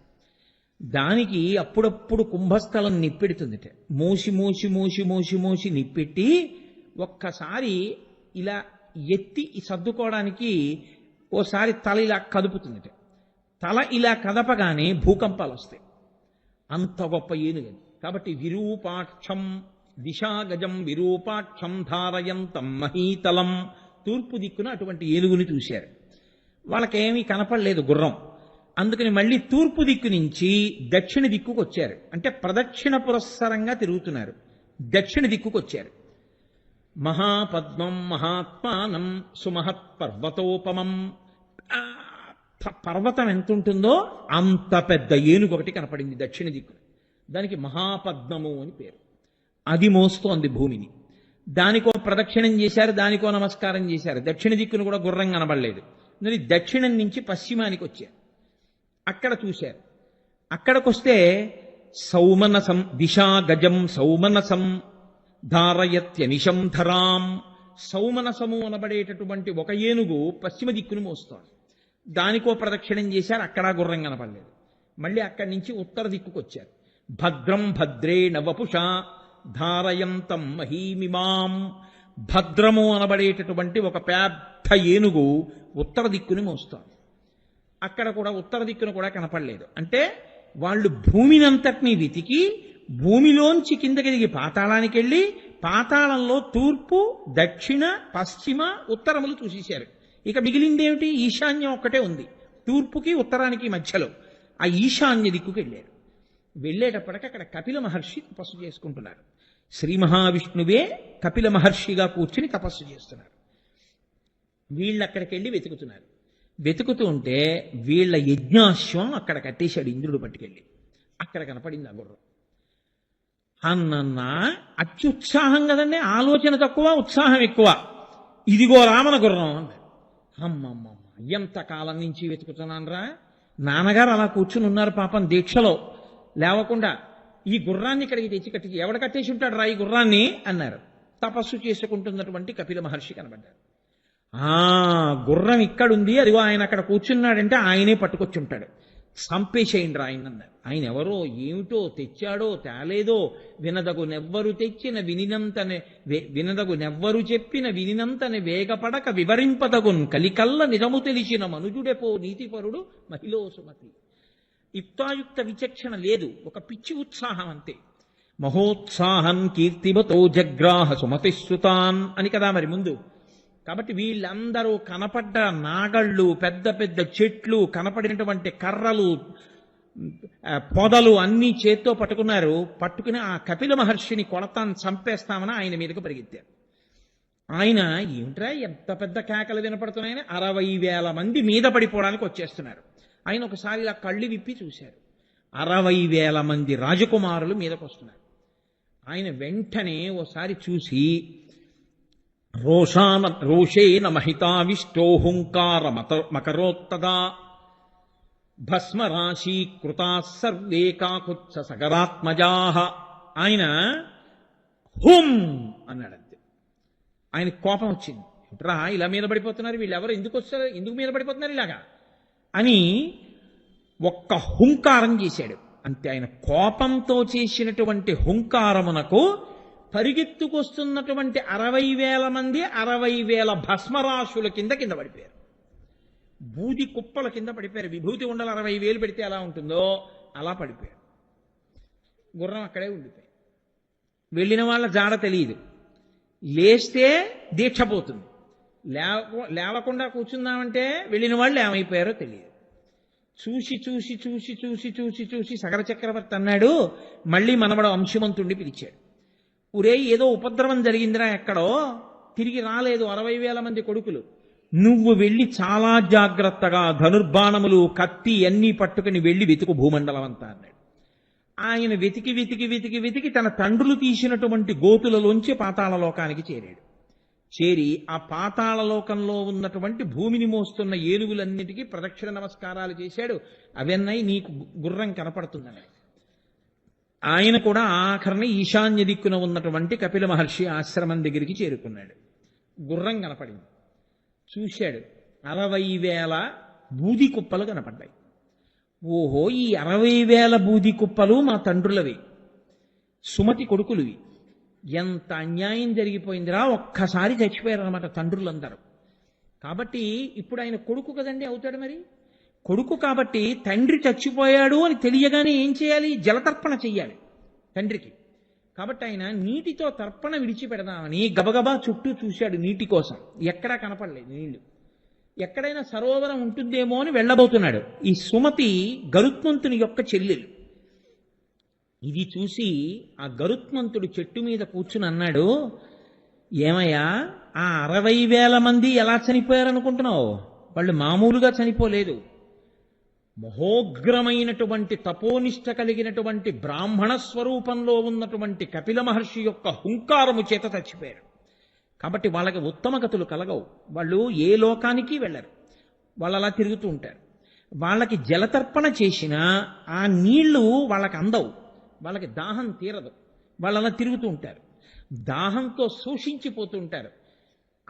వాళ్ళు మళ్ళీ ప్రేతత్వాన్ని విడిచిపెట్టి ఉత్తమ లోకములను పొందాలి అంటే ఈ భూమి మీద ఇంతకు ముందు ప్రవహించనిది, ఆకాశములో మాత్రమే ప్రవహించేది, హిమవంతుడికి మేనకాదేవికి పుట్టినటువంటి పెద్ద కూతురు బ్రహ్మగారి శాపం చేత గంగగా మారి ప్రవహిస్తున్నటువంటి ఆకాశ గంగ ఆవిడ్ని భూమి మీదకి తీసుకురావాలి. భూమి మించి పాతాళ లోకంలోకి రావాలి. వచ్చి ఆవిడ ఈ బూది కుప్పల మించి వెళ్ళాలి. వెడితే అప్పుడు వీళ్ళకి ఉపశాంతి కలుగుతుంది. వీళ్ళు దాహాన్ని పోగొట్టుకుంటారు. కాబట్టి ఆకాశగంగని తేగలవా? లేకపోతే వెళ్ళిపో, నువ్వేం చేయలేవు. గుర్రం పట్టుకుని వెళ్ళు. సుపర్ణవచనం శ్రుత్వా శోంశుమానతి వీర్యవాన్ త్వరితం హయమాదాయ పునరాయాన్ మహాయశాః. సుపర్ణుడు అంటే గరుత్మంతుడు చెప్పాడు కాబట్టి మేనమామ, అయ్యో మనం ఏమి చేయలేము ఇప్పుడు తండ్రులకని చెప్పి ఆయన ఏం చేశాడంటే ఆ గుర్రాన్ని పట్టుకుని తిరిగి సగర చక్రవర్తి దగ్గరికి వెళ్ళిపోయాడు. వెళ్ళిపోయి చెప్పాడు, 60,000 మంది చనిపోయారయ్యా అని చెప్పాడు. ఆయన యజ్ఞం పూర్తి చేసేసాడు. పూర్తయిపోయింది. 60,000 మంది చనిపోయిన కొడుకులకి ఉత్తమ గతులు కల్పించాలంటే ఆకాశంలోంచి గంగని భూమి మీదకి తీసుకురావాలి. ఎలా వస్తుంది గంగ? బ్రతికున్న నాళ్లు కొన్ని వేల సంవత్సరములు, త్రేతాయుగంలో కొన్ని వేల సంవత్సరములు బతికేవారు. ఒక్కొక్క యుగంలో ఒక్కొక్కలా ఉంటుంది ఆయుర్దాయం ధర్మాన్ని బట్టి. దశరథ మహారాజు గారు 60,000 సంవత్సరాలు. కాబట్టి ఆయన ఎన్ని వేల సంవత్సరములో ఆలోచించి ఆలోచించి ఆలోచించి ఆలోచించి చిట్ట చివరికి ఆకాశగంగని భూమి మీద తేవడం కుదరదు అని నిర్ణయం చేసుకుని బాధతోనే శరీరాన్ని విడిచిపెట్టి ఉత్తమలోకాలకు వెళ్ళిపోయాడు.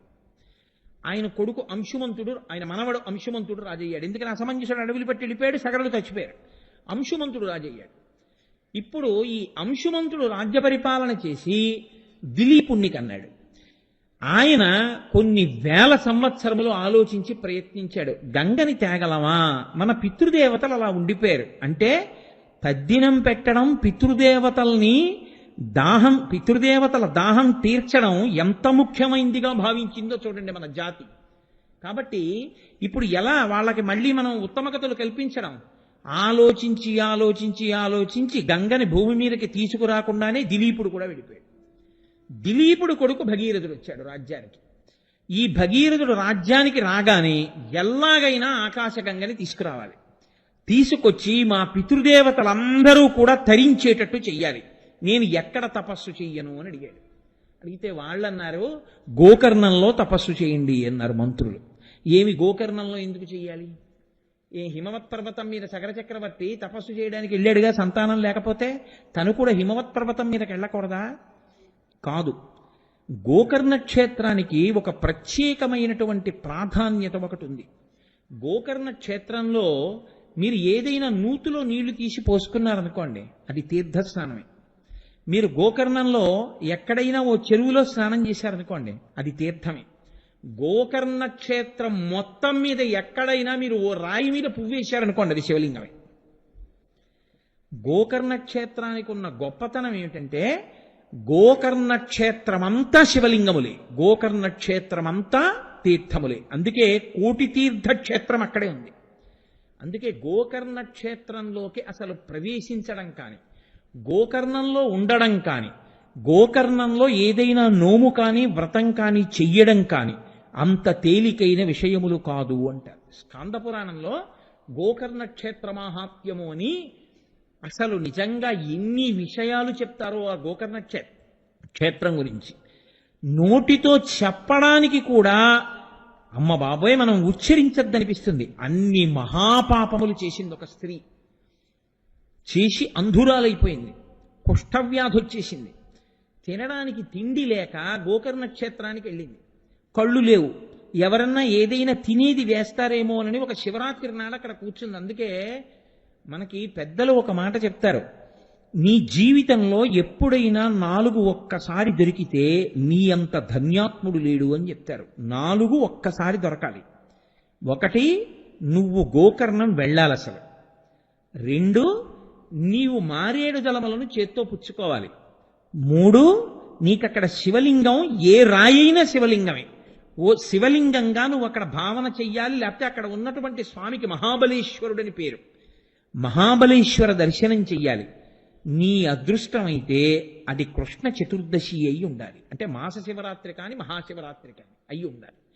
ఈ 4 కానీ ఎప్పుడైనా జీవితంలో దొరికితే వాడు ఈ మారేడు దళాన్ని గోకర్ణంలో ఒక రాయి మీద వేసినా వాడు మోక్షాన్ని పొందేస్తాడు. ఇన్ని పాపములు చేసిన వాడు కానివ్వండి, అంటే చెయ్యమని నా ఉద్దేశ్యం కాదు, కానీ గోకర్ణ క్షేత్రం అంత గొప్పది. అక్కడ సముద్ర స్నానం 365 రోజులు సముద్ర స్నానమే అక్కడ. అటువంటి క్షేత్రంలో ఈవిడ వెళ్ళి కూర్చుంది అన్నం కోసం. ఈ పాపములు చేసినవాడు, అసలు నా నోటితో నేను వర్ణించలేను ఆ పాపాలన్నీ.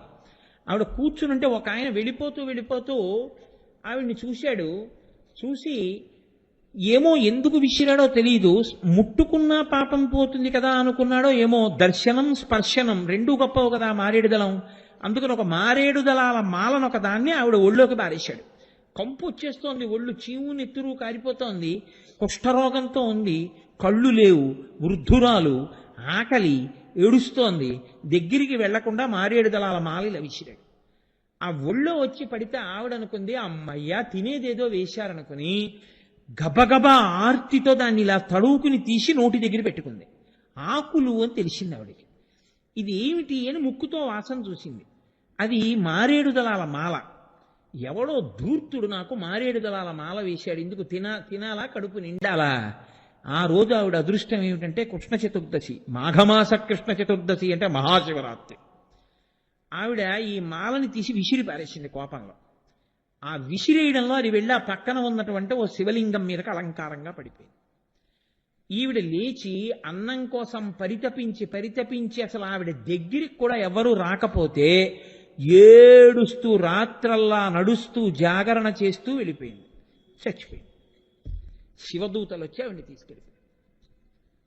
అప్పుడు అడిగారు ఒక ఆయన అందులో ప్రశ్న, ఇంత పాపిష్టిరాలే ఈవిడికి శివదూతలు వచ్చి శివపార్షదులు వచ్చి విమానం ఎలా ఎక్కించారని అడిగారు. మీరు తెలిసి ముట్టుకున్నా తెలియకుండా ముట్టుకున్నా నిప్పు నిప్పే, తెలిసి ముట్టుకున్నా తెలియకుండా ముట్టుకున్నా నీరు నీరే. గోకర్ణ క్షేత్రం అంత గొప్పది. అందుకే మనుష్య ఉపాధిలోకి వచ్చిన వాళ్ళు తప్పకుండా కొన్ని క్షేత్రముల మట్టి తొక్కాలి, అంటే వెళ్ళాలి. వెళ్ళకపోతే జీవుడు ఊపిరుండగా చేసుకోకపోతే ఎవరు ఉద్ధరిస్తారు? వెళ్ళాలి తప్పకుండా కొన్ని క్షేత్రాలకి. కాబట్టి అటువంటి గోకర్ణ క్షేత్రంలో నీవు తపస్సు చేస్తే ఏ కోరిక సామాన్యమైంది కాదు. ఆకాశగంగని తీసుకురావాలి, చతుర్ముఖ బ్రహ్మగారి అనుగ్రహం కలగాలి. కాబట్టి గోకర్ణంలో తపస్సు చేయి. ఇప్పుడు ఆయన గోకర్ణం వెళ్ళాడు. కోరిక చాలా తీవ్రమైంది కాబట్టి ఉగ్రమైన తపస్సు చేశాడు. ఊర్ధ్వబాహు పంచతప మాసాహారో జితేంద్రియ తస్య వర్ష సహస్రాణి ఘోరే తపసి తిష్ఠిత. ఆయన ఊర్ధ్వబాహు 2 చేతులు పైకెత్తి నించున్నాడు. పంచతప అంటే ఇటు వెనక 2 పక్కల అగ్నిహోత్రాన్ని పెట్టుకుంటారు, వాటి సెగ తగులుతూ ఉంటుంది. 2 కన్నులు ముయ్యకుండా సూర్యుడి వంక అలా చూస్తూ ఉంటారు. ఎంత బాధ కళ్ళకి. 4 అగ్నిహోత్రముల మధ్యలో కేవలం బొటనవేళ్ల మీద నిలబడి సూర్యుడి వంక చూస్తూ అలా నెలకి ఒక్కసారి మాత్రమే ఆహారమును తీసుకుంటూ తర్శ్య వర్ష సహస్రాణి 1000 ఏళ్లు తపస్సు చేశాడు గోకర్ణ క్షేత్రం. అందుకే భగీరథ ప్రయత్నం అంటారు. చతుర్ముఖ బ్రహ్మగారు ప్రత్యక్షమయ్యారు. ఏమిరా నాయన ఇంత ఘోరమైన తపస్సు చేశావు, ఇంత కష్టపడ్డావు, నీకేం కావాలన్నారు. నాకు 2 కావాలి. 1, మా ఇక్ష్వాకు వంశం సంతానం లేక ఇబ్బంది పడుతోంది అప్పుడప్పుడు. మా ఇక్ష్వాకు వంశంలో ఇంకా సంతానము కలగడంలో ఇబ్బంది కలగకూడదు. సంతానము కలిగి తీరాలి, వంశం ఆగకూడదు. తప్పకుండా నీ కోరిక తీరింది, అనుగ్రహించాను. 2, మా పితృదేవతలు మా ముందు పుట్టినటువంటి వాళ్ళు 60,000 మంది సగరులు బూడిద కుప్పలై పడిపోయి ఉన్నారు కపిల మహర్షి యొక్క ఆగ్రహ జ్వాలకు. వాళ్ళు ఉత్తమగతులు పొందలేదు, వాళ్ళ దాహం తీరలేదు అప్పటి నుంచి ఇప్పటి వరకు. కాబట్టి మీరు అనుగ్రహించి ఆకాశంలోంచి గంగని, హిమవంతుని యొక్క పెద్ద కుమార్తెని భూమి మీదకి విడిచిపెట్టాలి. బ్రహ్మగారు అన్నారు, నీ మొదటి కోరిక తీరుస్తాను, రెండవ కోరిక తీర్చడం సాధ్యం కాదు. ఎందుకో తెలుసా? గంగాయా పతనం రాజన్ పృథివీ న సహిష్యతి. ఆ గంగ ఆకాశంలోంచి కాని కింద పడిందా ఈ భూమి తట్టుకోలేదు. భూమి అంతా అదిరిపోయి బద్దలైపోయి భూమిని అంతటినీ కూడా ఈడ్చేస్తుంది గంగ.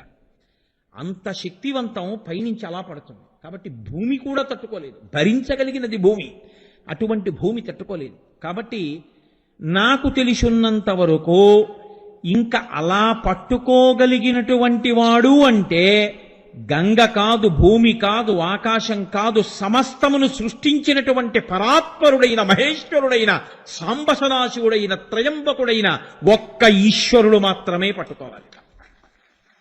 ఆయనని పట్టుకోని చెప్పడానికి నేను సరిపోను, నేను ఆయన కింకరుణ్ణి. నేనెలా చెప్తాను ఆయన్ని వచ్చి పట్టుకోమని? తెల్లవారు లేస్తే నేను ఆయన పూజ చేస్తాను, కాబట్టి నేను అడగలేను. నువ్వు ఆయన్ని మెప్పించుకో. కాబట్టి గంగాయా పతనం రాజన్ పృథివీన సహిష్యతి తాం వై ధారయితుం వీరనాన్యం పశ్యామి శూలినః. నాకింకెవ్వరూ కనపట్టలేదు. పశ్యామి, నాకు కనపట్టల్లా. శూలినః, ఆ త్రిశూలం పట్టుకున్నవాడు ఉన్నాడే, ఆ శంకరుడు ఒక్కడే పట్టగలడు. ఆయన్ని ఏమైనా మెప్పిస్తావా? నీ ఇష్టం. ఆయన్ని మెప్పించి ఆయన పట్టుకుంటానంటే చెప్పు, తప్పకుండా గంగని విడిచిపెడతాను పైనుంచి. ఆయన వెళ్ళిపోయాడు. ఇది భగీరథ ప్రయత్నం అంటే. ఎంత కష్టం అండి 1000 ఏళ్ళు తపస్సు అంటే. ఇప్పుడు ఈ భగీరథుడు మళ్ళీ వెళ్ళి 1000 సంవత్సరములు మళ్ళీ తపస్సు మొదలుపెట్టాడు. పరమశివుడి కోసమని, ఆయన సాక్షాత్కారం కోసమని కూర్చుని ఘోరమైనటువంటి తపస్సు చేస్తున్నాడు. ఇప్పుడు పరమశివుడు ప్రత్యక్షమయ్యాడు. ఆయన ఏమన్నాడో తెలుసా అండి? దేనికి నువ్వు తపస్సు చేస్తున్నావు అని అడగలేదు. అది కృపా నిధి, ఆయన కృపకు దయకు నిధి. కనపడుతూనే ఆయన అన్నాడు, ప్రీతస్తేహం నరశ్రేష్ఠ కరిష్యామి తవాప్రియం శిరసాధారయిష్యామి శైలరాజసుతామహం అన్నాడు. ఏమయ్యా, గంగ భూమి మీద పడితే భూమి తట్టుకోలేదని బ్రహ్మగారు చెప్పారు కాబట్టి పట్టుకోవడానికి కదూ నన్ను నా కోసం ప్రయత్నించావు. నీ యొక్క తపస్సుకి నేను ప్రీతి చెందాను భగీరథ, కాబట్టి నేను పట్టుకుంటాను గంగని, పద. ఇంకంతకన్నా కావలసిందేమిటి? పరమ సంతోషాన్ని పొందాడు భగీరథుడు. ఆ పరమశివుడు ముందు నడిచాడు, వెనక భగీరథుడు నడిచాడు. ఇద్దరూ కలిశారు, హిమాలయ పర్వత ప్రాంతంలోకి వెళ్ళారు. అక్కడ బిందు సరోవరము అని ఒక ప్రఖ్యాతమైనటువంటి క్షేత్రం. ఆ బిందు సరోవరం దగ్గరికి వెళ్ళి శంకరుడు 2 కాళ్ళు అటు ఇటు పెట్టి నడుం మీద 2 చేతులు వేసుకుని జటాజూటాన్ని విప్పి అలా పైకి చూస్తూ వదలండి అన్నాడు.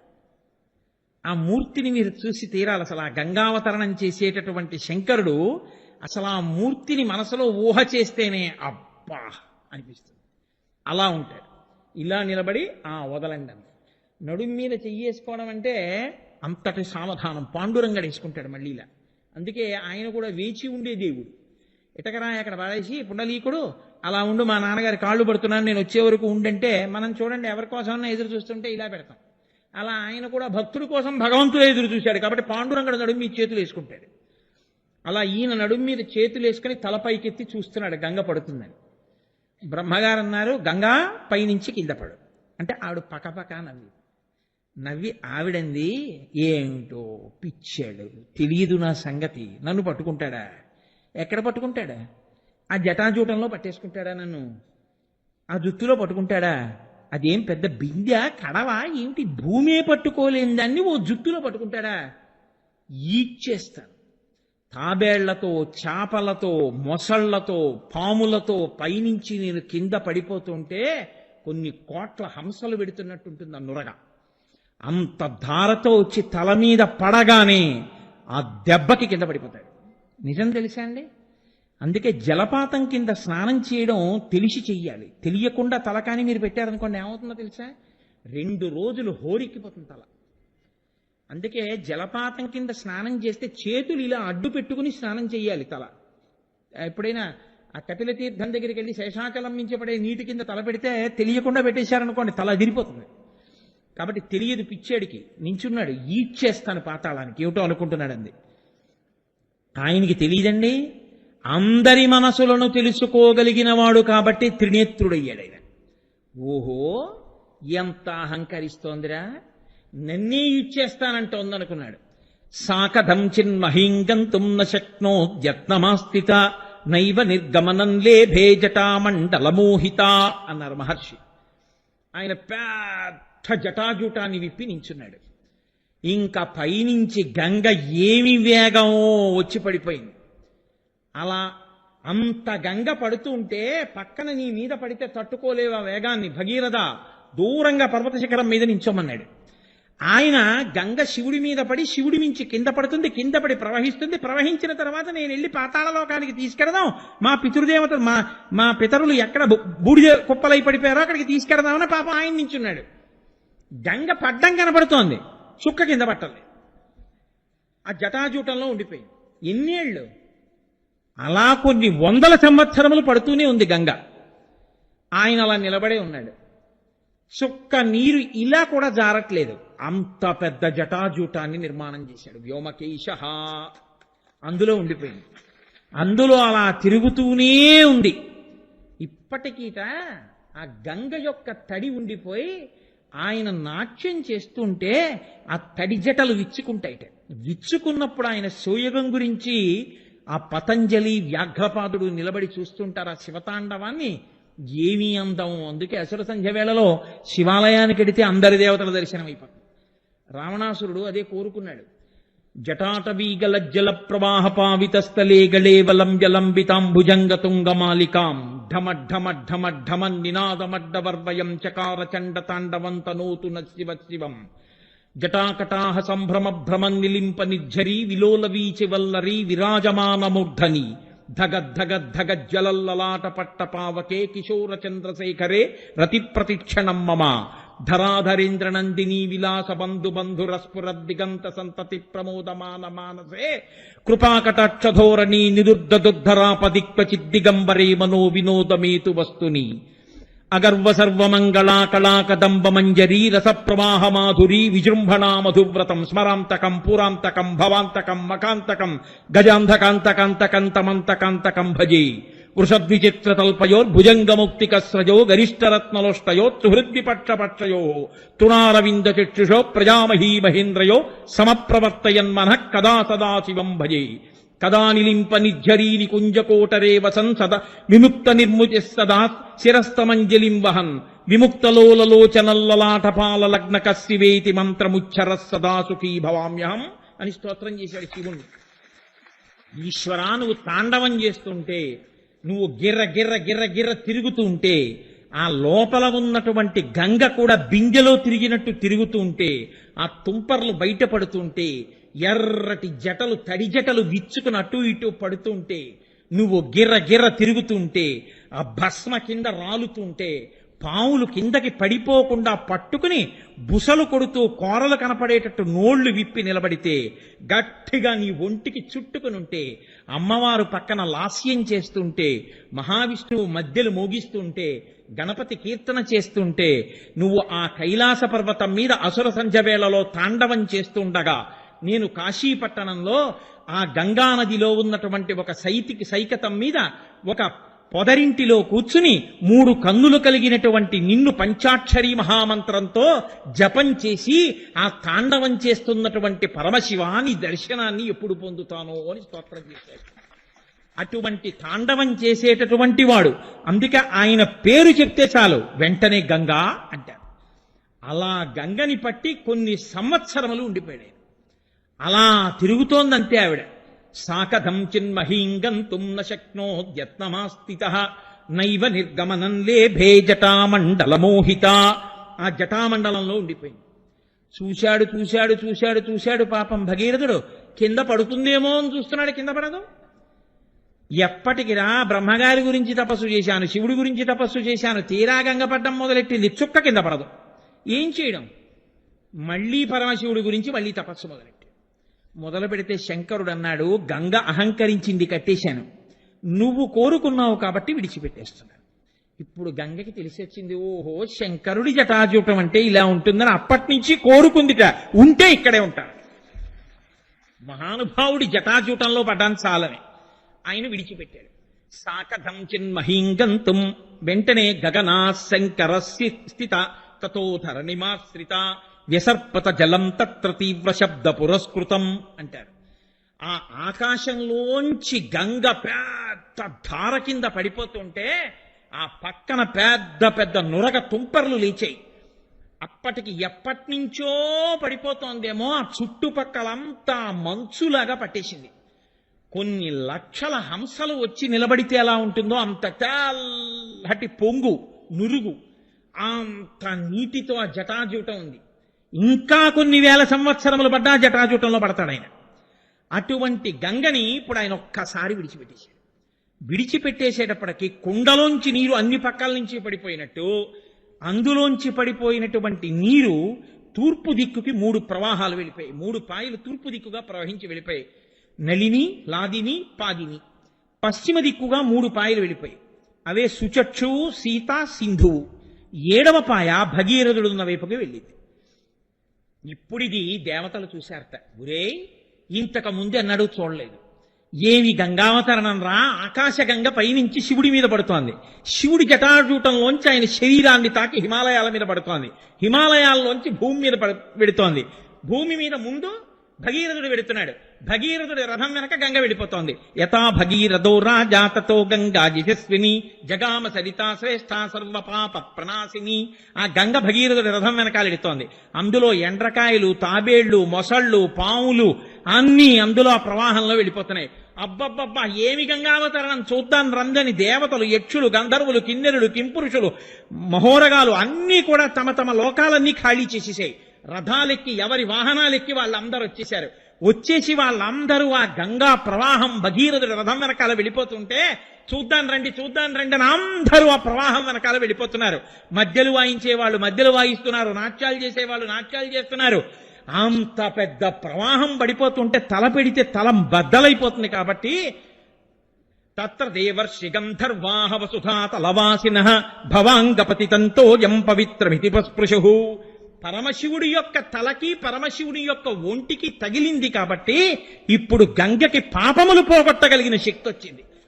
మహానుభావుడు ఆయన ఒంటికి తగిలింది గంగ కాబట్టి ఇప్పుడు గంగకి శక్తి అని వాళ్ళు తల పెట్టలేక భవాంగపతి తంతోయం పవిత్రమితి పస్పృశు. ఆ గంగలో చేయి పెట్టి నీళ్లు తీసి ఇలా చల్లుకున్నారు. గంగ తల మీద పడగానే ఒక చుక్క వాళ్ళ పాపరాశులన్నీ ధ్వంసమైపోయి వెంటనే వాళ్ళు ఉత్తమమైన రథాలెక్కి మహాపాపాలు చేసుకున్న వాళ్ళు, శాపాల్లో ఉన్నవాళ్ళు అందరికీ విమోచనం అయిపోయి ఒక్కసారి వాళ్ళందరూ దివ్య రథాల్లో దేవలోకాలకు వెళ్ళిపోతున్నారు. దేవలోకాల్లో ఉన్న వాళ్ళందరూ రే గంగావతరణం శివుడి మించి పడుతోంది, రండి స్నానం చేద్దామని వాళ్ళందరూ వచ్చి గంగలో మునకలేసేస్తున్నారు, నీళ్లు జల్లేసుకుంటున్నారు. పాపాలు పోయి పైకి వెళ్ళిపోయే వాళ్ళు, పైనుంచి స్నానాలకు వచ్చేసేవాళ్ళు, ముందు భగీరథ రథం వెనకాల వెళ్ళిపోతున్న గంగ వెంట వెళ్ళిపోతున్నటువంటి దేవతలు, యక్షులు, గంధర్వులు, కిన్నెరులు, కింపురుషులు, అప్సరసలు నాట్యం చేస్తూ వెళ్ళిపోతున్నారు. ఇంతమంది ఆశ్చర్యం. మొత్తం 33 కోట్ల మంది దేవతలు ఆకాశంలో నిలబడి ఆ ప్రవాహం వెళ్ళడం, భగీరథుడు వెళ్ళడం చూస్తున్నారు. కొన్ని చోట్ల వంకరగా వెడుతోంది, కొన్ని చోట్ల నిలువుగా వెడుతోంది, కొన్ని చోట్ల పైకెక్కుతోంది, కొన్ని చోట్ల కింద పడుతోంది, ఒక చోట తన ప్రవాహాన్ని తానే ఢీకుంటోంది, ఒక చోట సుడిగుండం తిరుగుతోంది, ఒక చోట తుంపర్లు చిమ్ముతోంది. రంగతుంగత రంగ సంఘములతో రంజిల్లు ఘోషంబుతో బంగారంబగు పొంగుతో నురగతో పువ్వాట తుంపర్లతో భంగుల్ సల్పుతు జంఘలించుతున్న భోభాగము నుండి జారం గంగమ్మను దల్చితే శిరమునన్ రంజిల్లుతున్ శంకర. మహానుభావుడు ఆ నురగతో తుంపర్లతో పడిపోతున్నటువంటి ఆ గంగని పట్టి 7 ప్రవాహాల కింద విడిచిపెడితే ఒక ప్రవాహం భగీరథుడి వెనకాల వెళ్ళిపోతుంటే అందరూ సంతోషంగా అనుగమిస్తున్నారు. అక్కడే జహ్ను మహర్షి తపస్సు చేస్తున్నారు. ఆయన యజ్ఞవాటాన్నంతటినీ ముంచెత్తేసింది గంగ. ఎప్పుడైతే తను చేస్తున్నటువంటి యజ్ఞవాటాన్ని ముంచెత్తిందో ఆయనకి కోపం వచ్చి, ఋషే కదండి, ఒక్కసారి దాన్ని అంతటినీ చేత్తో పట్టుకు తాగేశారు. ఇప్పటి వరకు కనపడినటువంటి అంత పెద్ద గంగా ప్రవాహం చుక్క నీరు లేకుండా మళ్ళీ మట్టి భూమి కనపడ్డాయి. అయ్యయ్యయ్యో ఇదేం ఆశ్చర్యం రా, జహ్నువు తాగేశాడు నీళ్ళన్నీ. పాపం ముందు పెడుతున్న భగీరథుడికి వెనకాల గంగ చప్పుడు వినపడలేదు, నీటి చప్పుడు, ప్రవాహం వేగం. ఇదేమిటని వెనక్కి తిరిగి చూశాడు, చుక్క నీళ్లు లేవు, ఎండిపోయింది. ఏమైపోయింది గంగ అన్నాడు. జహ్ను మహర్షి యజ్ఞకవాటాన్ని ముంచెత్తింది, కోపం వచ్చి ఆయన తగేశాడన్నారు. ఇది భగీరథ ప్రయత్నం అంటే. ఆయన మళ్లీ వచ్చి ఆయన కాళ్ళ మీద పడ్డాడు. అయ్యో, మా పితరులని రక్షించుకోవడానికి తీసుకెడుతున్నానయ్యా, ప్రవాహం అన్న తర్వాత ముంచెత్తడం దాని లక్షణం, నీ జోలికి రాకుండా ఉండవలసింది, కానీ మాకేం తెలుసు, మన్నించి విడిచిపెట్టమన్నాడు. దేవతలందరూ వచ్చి ప్రార్థించారు. పాపం ఎంత కష్టపడ్డాడు, 1 రోజా 2 రోజులా, ఎంత కష్టపడి తెచ్చుకున్నాడు, విడిచిపెట్టేవయ్యా అన్నారు. అంటే ఆయన అన్నాడు, తాగేశాను కదా గంగని, కాబట్టి కుడి చెవిలోంచి వదిలేస్తానన్నాడు. తస్మాత్ జహ్ను సుతా గంగా జాహ్నవి.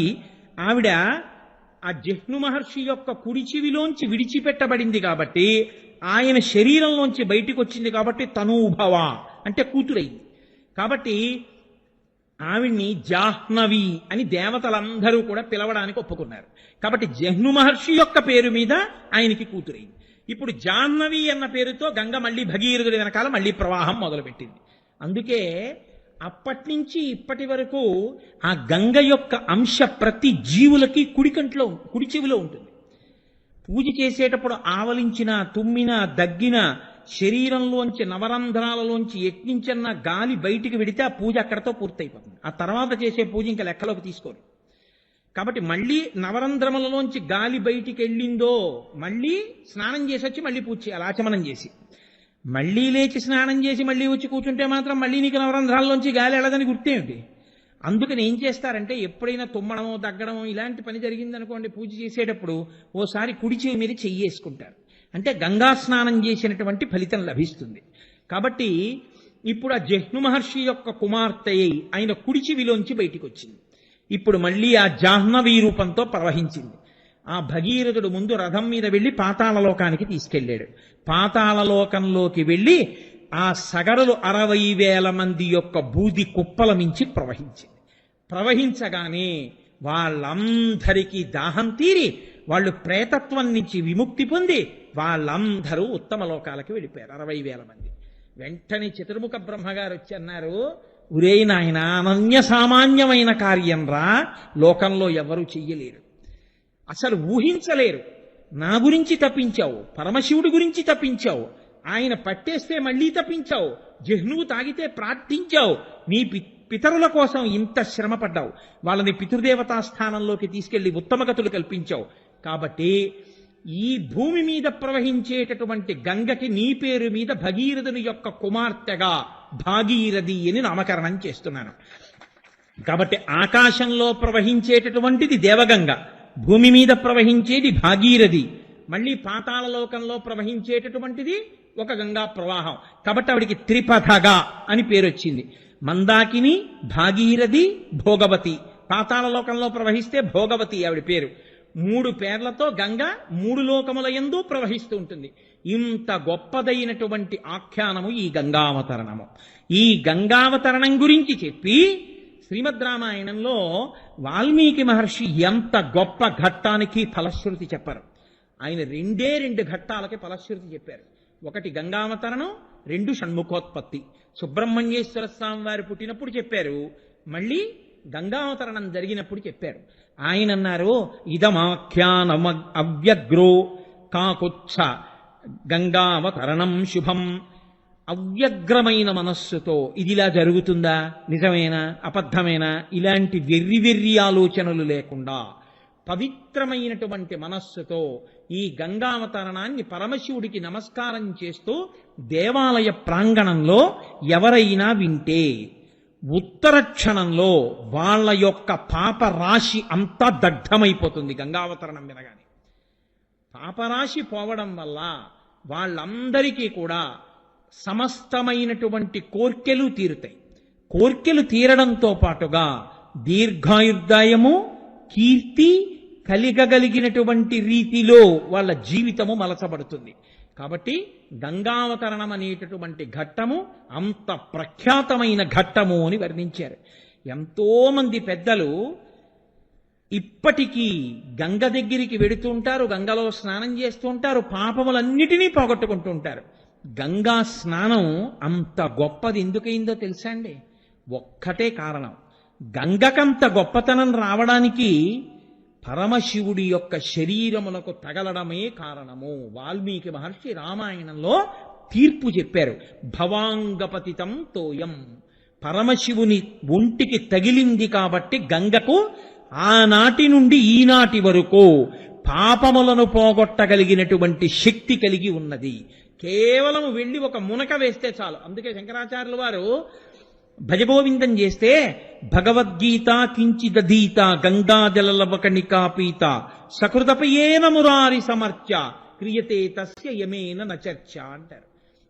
లోకంలో ఎవరైనా సరే భగవద్గీత కించిదధీత, కొంచెం భగవద్గీతని ప్రసన్నమైన మనస్సుతో నేర్చుకుందాం, అనుష్ఠిద్దామని భగవద్గీత చదివితే అటువంటి వారు కాని గంగాజలలవకణికాపీత, గంగానదిలో ఉండేటటువంటి నీటి బొట్టుని నాలుక మీద వేసుకుని తాగినా, తల మీద చల్లుకున్నా, గంగాజలలవకణికాపీత సకృతపియేన మురారి సమర్చ, ఒక్కసారి జీవితంలో కన్నుల ఆనంద భాష్పములు కారేటట్టుగా పరమ ప్రసన్నమైన మనస్సుతో పరమభక్తితో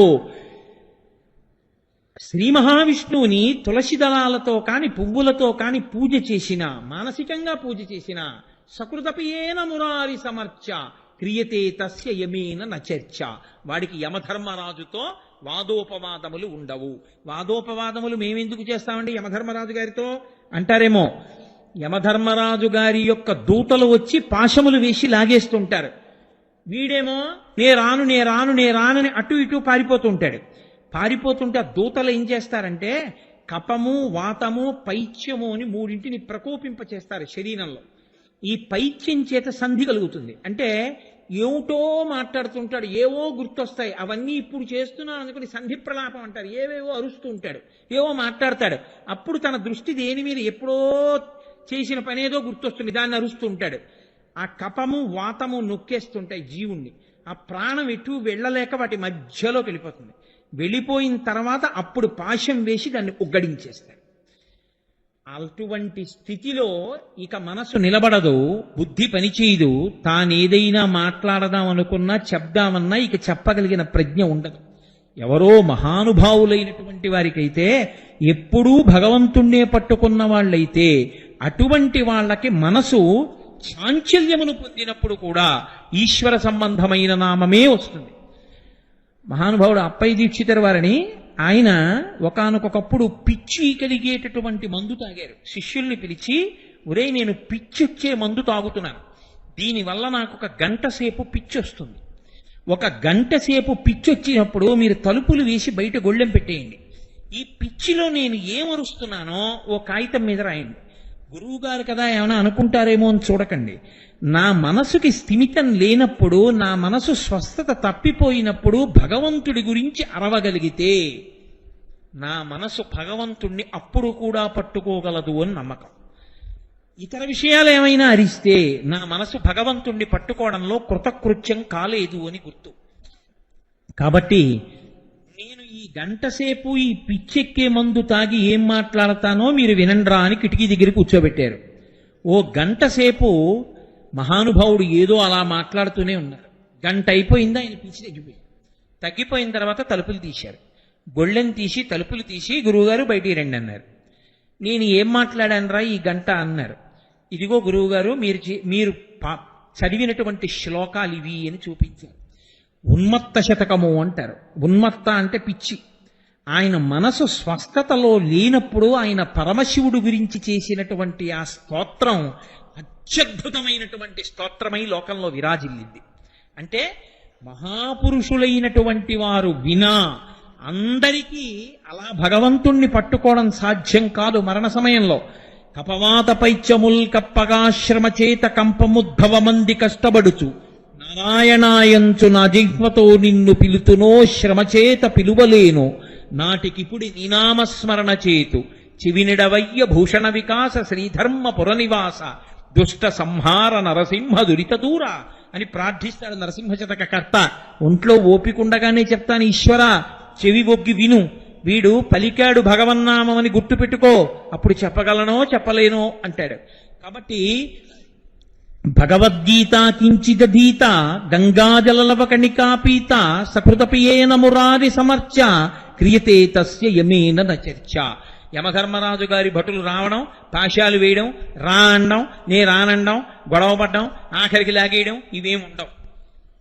ఎవరు గంగానది గురించి వింటారో, గంగానది గురించి చదువుతారో, ప్రత్యేకించి గంగావతరణం వింటారో, అందున కార్తీక మాసంలో సోమవారం నాడు ప్రదోష వేళలో విష్ణువాలయంలో కూర్చుని గంగావతరణం వినడం అంటే కొన్ని కోట్ల కోట్ల కోట్ల జన్మల తర్వాత శివానుగ్రహంతో కలిగినటువంటి అదృష్టం. అది సామాన్యమైన విషయమేం కాదు. మనకి తెల్లవారి లేస్తే కావ్యాలు, పురాణాలు అన్నీ ఆ మాట చెప్తున్నాయి. అంత పరమపావనమైనటువంటి గంగ. పరీక్షిత్ అంతటి వాడు ప్రార్థన చేశాడు, అమ్మాయని పిలిచిన నరు పొమ్మాయని ముక్తి గడకు బుద్ధువట, లిమాని రూపముతో రమ్మానాకెదురంగ గంగ రమ్య తరంగా అని అడిగాడు. గంగమ్మ దగ్గరికి వెళ్ళి అమ్మా అంటే చాలు, ఆవిడ వెంటనే లేచొచ్చి పొమ్మా అని ముక్తి కడకు బుద్ధువట, పోరా అని మోక్షాన్ని ఇస్తుంది. పొమ్మా అని ముక్తి కడకు బుద్ధువట, లిమ్మా నీ రూపముతో రమ్మా నాకెదురంగ గంగ రమ్య తరంగా అంటాడు. రమ్యమైన తరంగములతో ఉన్న ఓ గంగమ్మ లేచి నాకెదురు రావా అని అడుగుతాడు. అందున కాశీగంగ కాశీగంగే, హరిద్వార్లోనూ గంగే, మిగిలిన చోట్ల గంగే. కానీ గంగకి కాశీలో అంత గొప్పతనం ఎందుకో తెలుసా అండి? అక్కడ వరకు దక్షిణ దిక్కుకు వచ్చి అక్కడ ఉత్తర దిక్కుకు తిరుగుతుంది గంగ. అందుకే కాశీగంగ కాశీగంగ అంటారు. మిగిలిన చోట్ల గంగ గంగ కాదేమిటి? కాశీ వరకు దక్షిణానికి వచ్చి కాశీలో ఉత్తరానికి తిరుగుతుంది. మనుష్య జన్మ ఎన్ని జన్మలు ఎత్తండి, తొట్టతుదకు ఎన్ని పరుపుల మీద పడుకోబెట్టండి, ఎన్ని మంచి భోజనాలు పెట్టండి, ఎంత గొప్పగా దీనికి పూలమాలలు వేయనివ్వండి, ఎంత మంది దీనికి నమస్కారాలు చేయనివ్వండి, తొట్టతుదన దీని యొక్క స్థానము శ్మశానమే, అక్కడే కలిసిపోతుంది.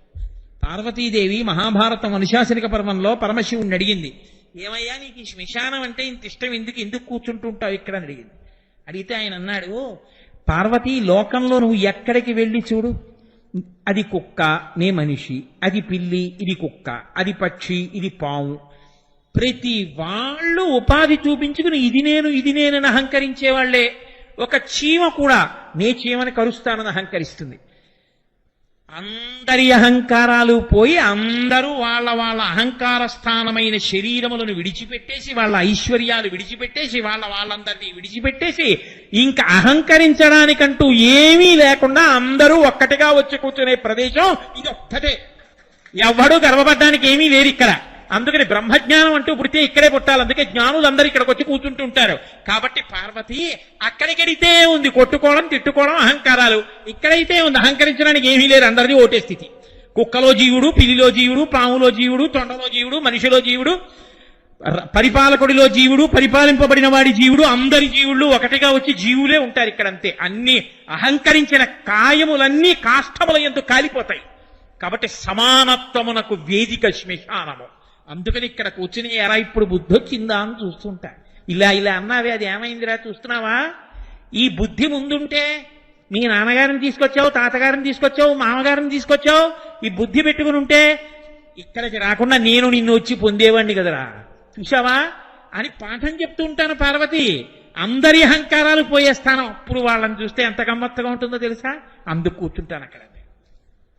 పరమశివుడు అంటే అంతటి మహాజ్ఞాని, అంతటి మహానుభావుడు.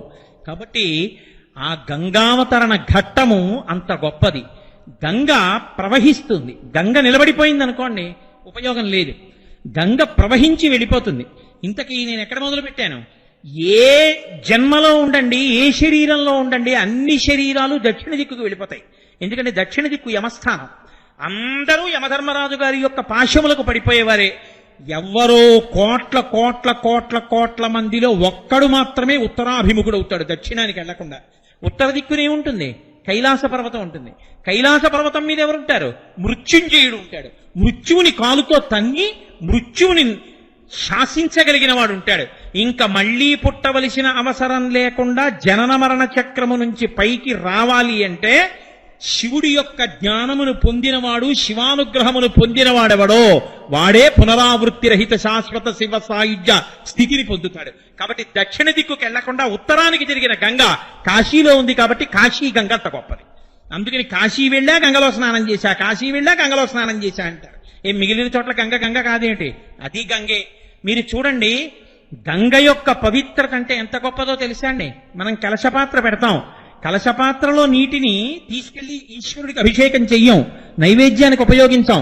గంగే చ యమునే చైవ గోదావరి సరస్వతి నర్మదే సింధు కావేరి యోజలేస్మిన్ సన్నిధిం కురు అంటాం. అసలు ఇంకా విచిత్రం ఏమిటో తెలుసా? శ్రీనాథుడు భీమఖండం చేస్తూ ఒక మాట చెప్తాడు, పరమశివుడికి 4 భార్యలు. అందరూ పార్వతీదేవి అనుకుంటారు. నిజంగా అంటే మా స్వామికి 4 భార్యలు అనుకునేరు, ఆయనకు ఒక్కతే భార్య గౌరి.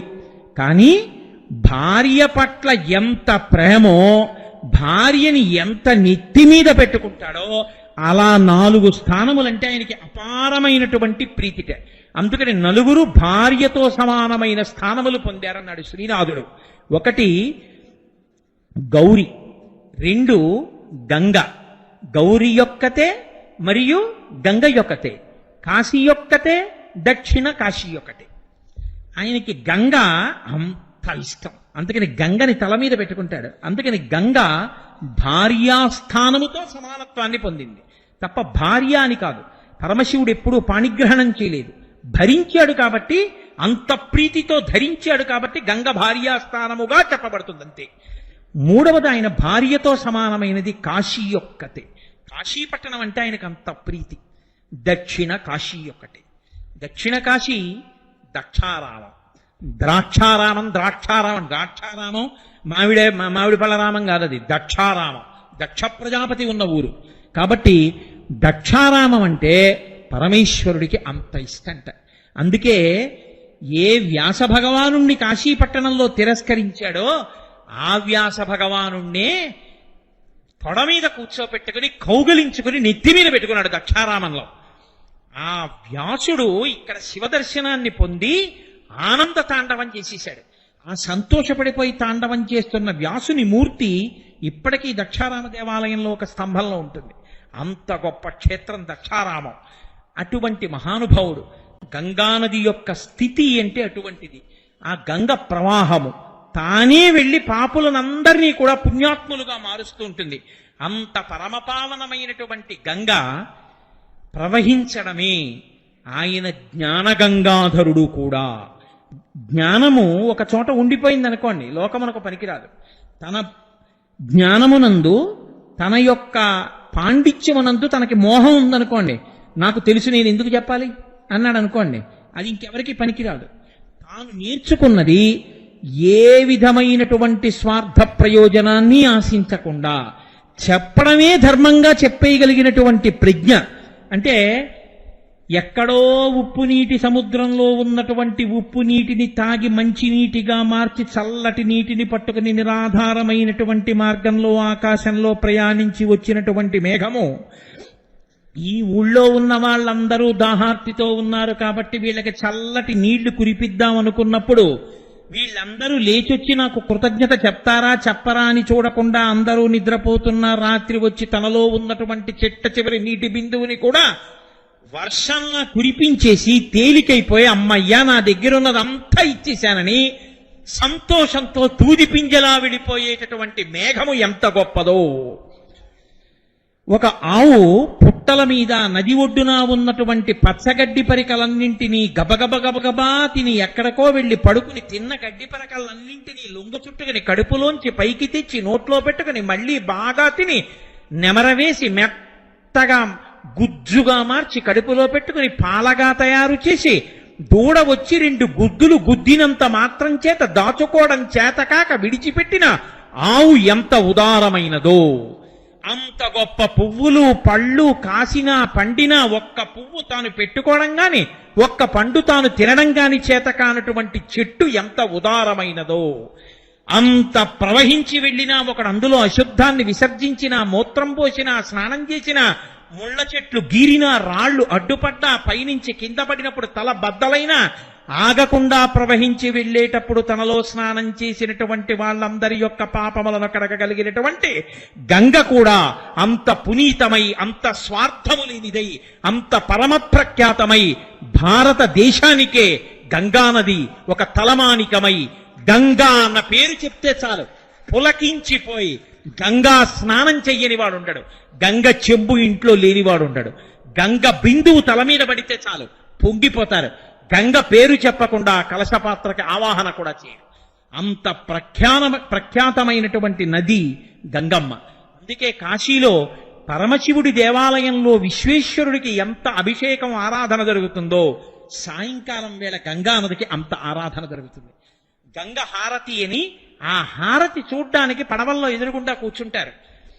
ఎంత మందో ఆ కాశీపట్టణం వెళ్ళి శరీరాలు విడిచిపెట్టేసి ఆ వారణాసి రెండిటి మధ్యలో ఉన్నటువంటి అనేకమైనటువంటి ఆ నది యొక్క ఒడ్లు మీద అలా కాలిపోతుంటారు. ఆ మంటలు అసుర సంధ్య వేళ దాటిపోయిన తర్వాత మీరు పడవలో వెడుతూ చూస్తుంటే హరిశ్చంద్ర ఘాట్, మణికర్ణికా ఘాట్ ఇవన్నీ చూస్తుంటే ఇన్ని జ్వాలలో ఆ కాలిపోయే ఆ బూది అంతా అందులో కలిసిపోతుంది.